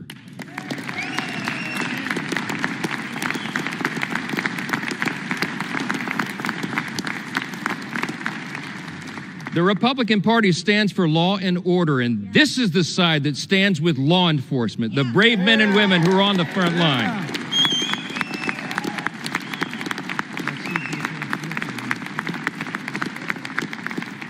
The idea that those who put their own lives on the line to protect us would be assaulted for doing their jobs is unconscionable. Law enforcement, I know you agree. I know, amen. Law enforcement will have the help of a border wall now that's 100% complete. Yeah.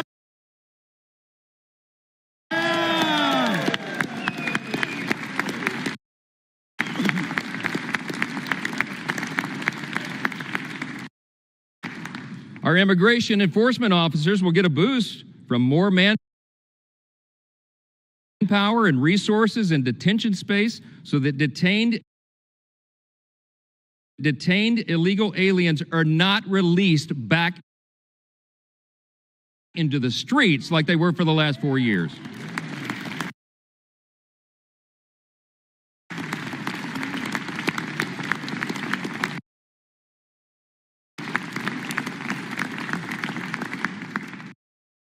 And our homeland can rest soundly again under the protection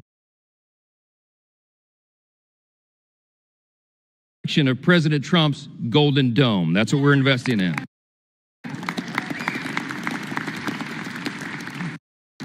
Look, any of these individual achievements would be historic victories for a Republican Congress or any Congress. And today we're delivering on all of them in one big, beautiful bill. That's what Americans can count on when we pass this legislation, and that's exactly what Democrats will vote to oppose today. That's a fact.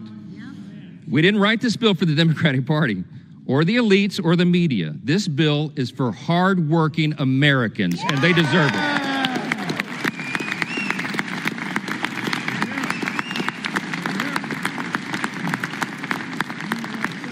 I'm gonna just say this as plainly as I can. This is a simple truth. If you're for a secure border, safer communities, and a strong military, this bill is for you. If you're for common sense fiscal responsibility and reducing the deficit, this bill is for you.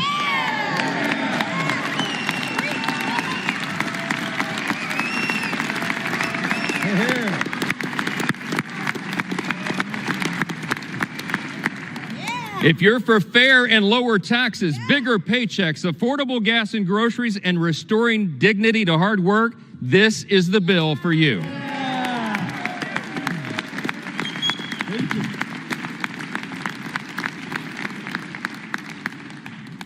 It makes no difference whether our colleagues on the across the chamber speak for 25 minutes or 25 hours.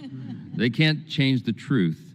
And today was about performance for some of them, but today for us is about results. Results that improve the lives of Americans, regardless of their race, religion, color, or creed. It does not matter.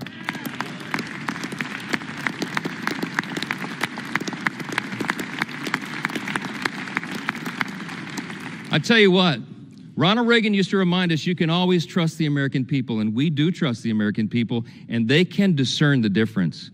What they saw on display here today is that Democrats deliver performances and Republicans deliver results.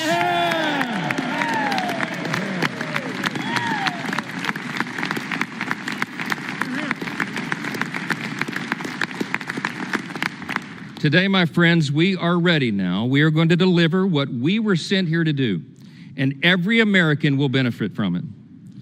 In 1793, just steps from where we stand today, President George Washington laid the first cornerstone of the United States Capitol. Over 50 years later, on July 4th again, members of this body gathered once again to lay a second cornerstone. Once more on July 4th, at the height of the Cold War, Congress laid a third cornerstone. And this week, with this vote today, on our nation's birthday being tomorrow, we lay a fourth. With this bill, we can vote as stewards of that great legacy that we have inherited in this extraordinary nation that we are blessed to live in. We can lay another sturdy foundation for the future of this country, a future where working Americans can feel relief, where government can finally start living within its means again, and where the United States is safer, stronger, and more prosperous than ever before. That's right. Now, I'm going to say this as they mock America and mock everything and mock the bill. We'll see how the people feel about that. Yeah.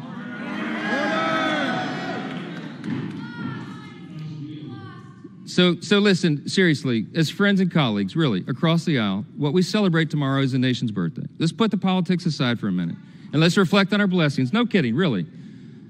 Tomorrow is the 249th birthday of our nation, and that's right.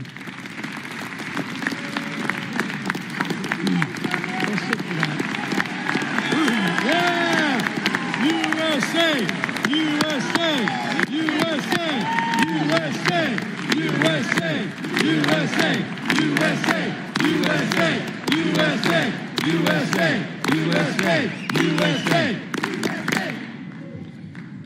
I mean this sincerely. I thank my colleagues for standing. We all should be united in that. We are. We have squabbles, we have partisan debates and all of this, but at the end of the day, we're all Americans, man. And we gotta believe that. We gotta know it. We gotta recognize that we live in the greatest nation in the history of the world. It's not even close.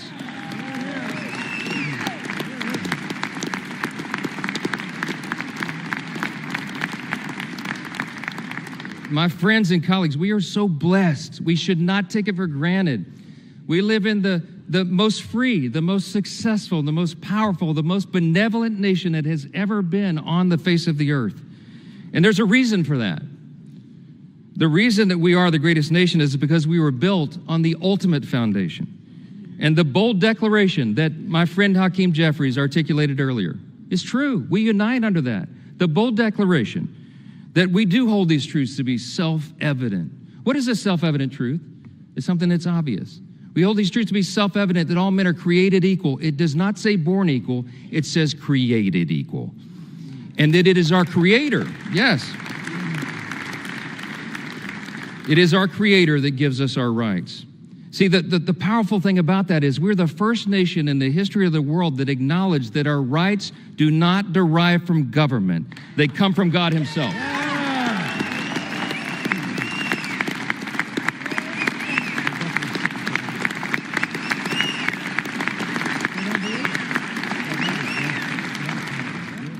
You see those words up there, that motto, it says, "In God we trust," right above the speaker's rostrum.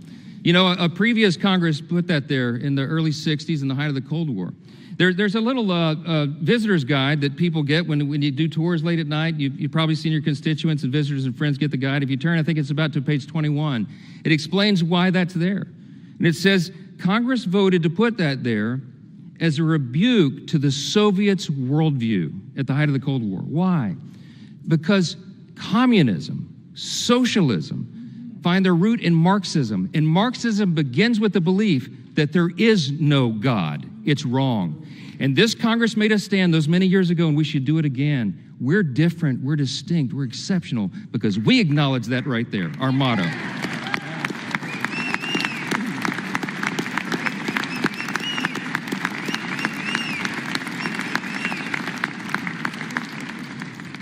It doesn't say in government we trust. It says in God we trust. And we better remember that.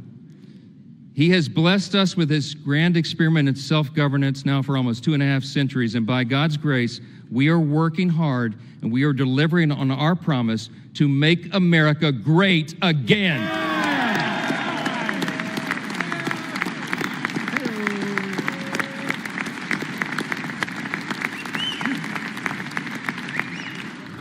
This is without a doubt the most important vote of this Congress, and I think this may be the most important vote that any of us take in our entire lifetimes. And everybody better remember it, however you vote today. My friends, the President of the United States is waiting with his pen. The American people are waiting for this relief. We've heard enough talk. It's time for action. Let's finish the job for him. Vote yes on the bill.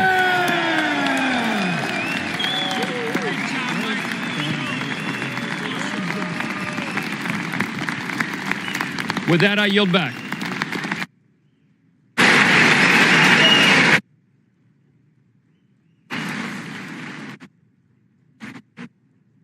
The gentleman yields, and all time for debate has expired.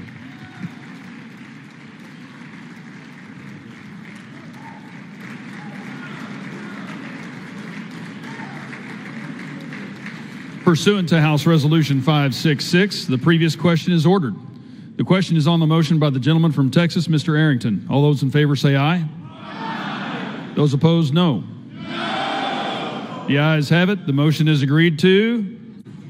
For what purpose does the gentleman from Massachusetts seek recognition? Ask for a recorded vote. Vote is requested. Those favoring a recorded vote will rise. A sufficient number having risen, a recorded vote is ordered. Members will record their votes by electronic device. This will be a 15-minute vote.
Members voted. Or wish to change a vote? No.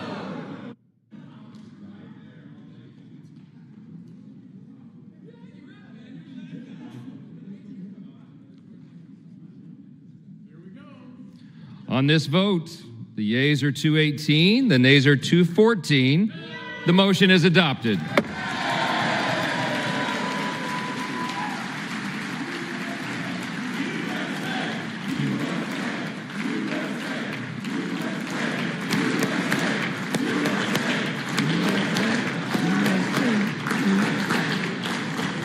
Without objection, the motion to reconsider is laid on the table.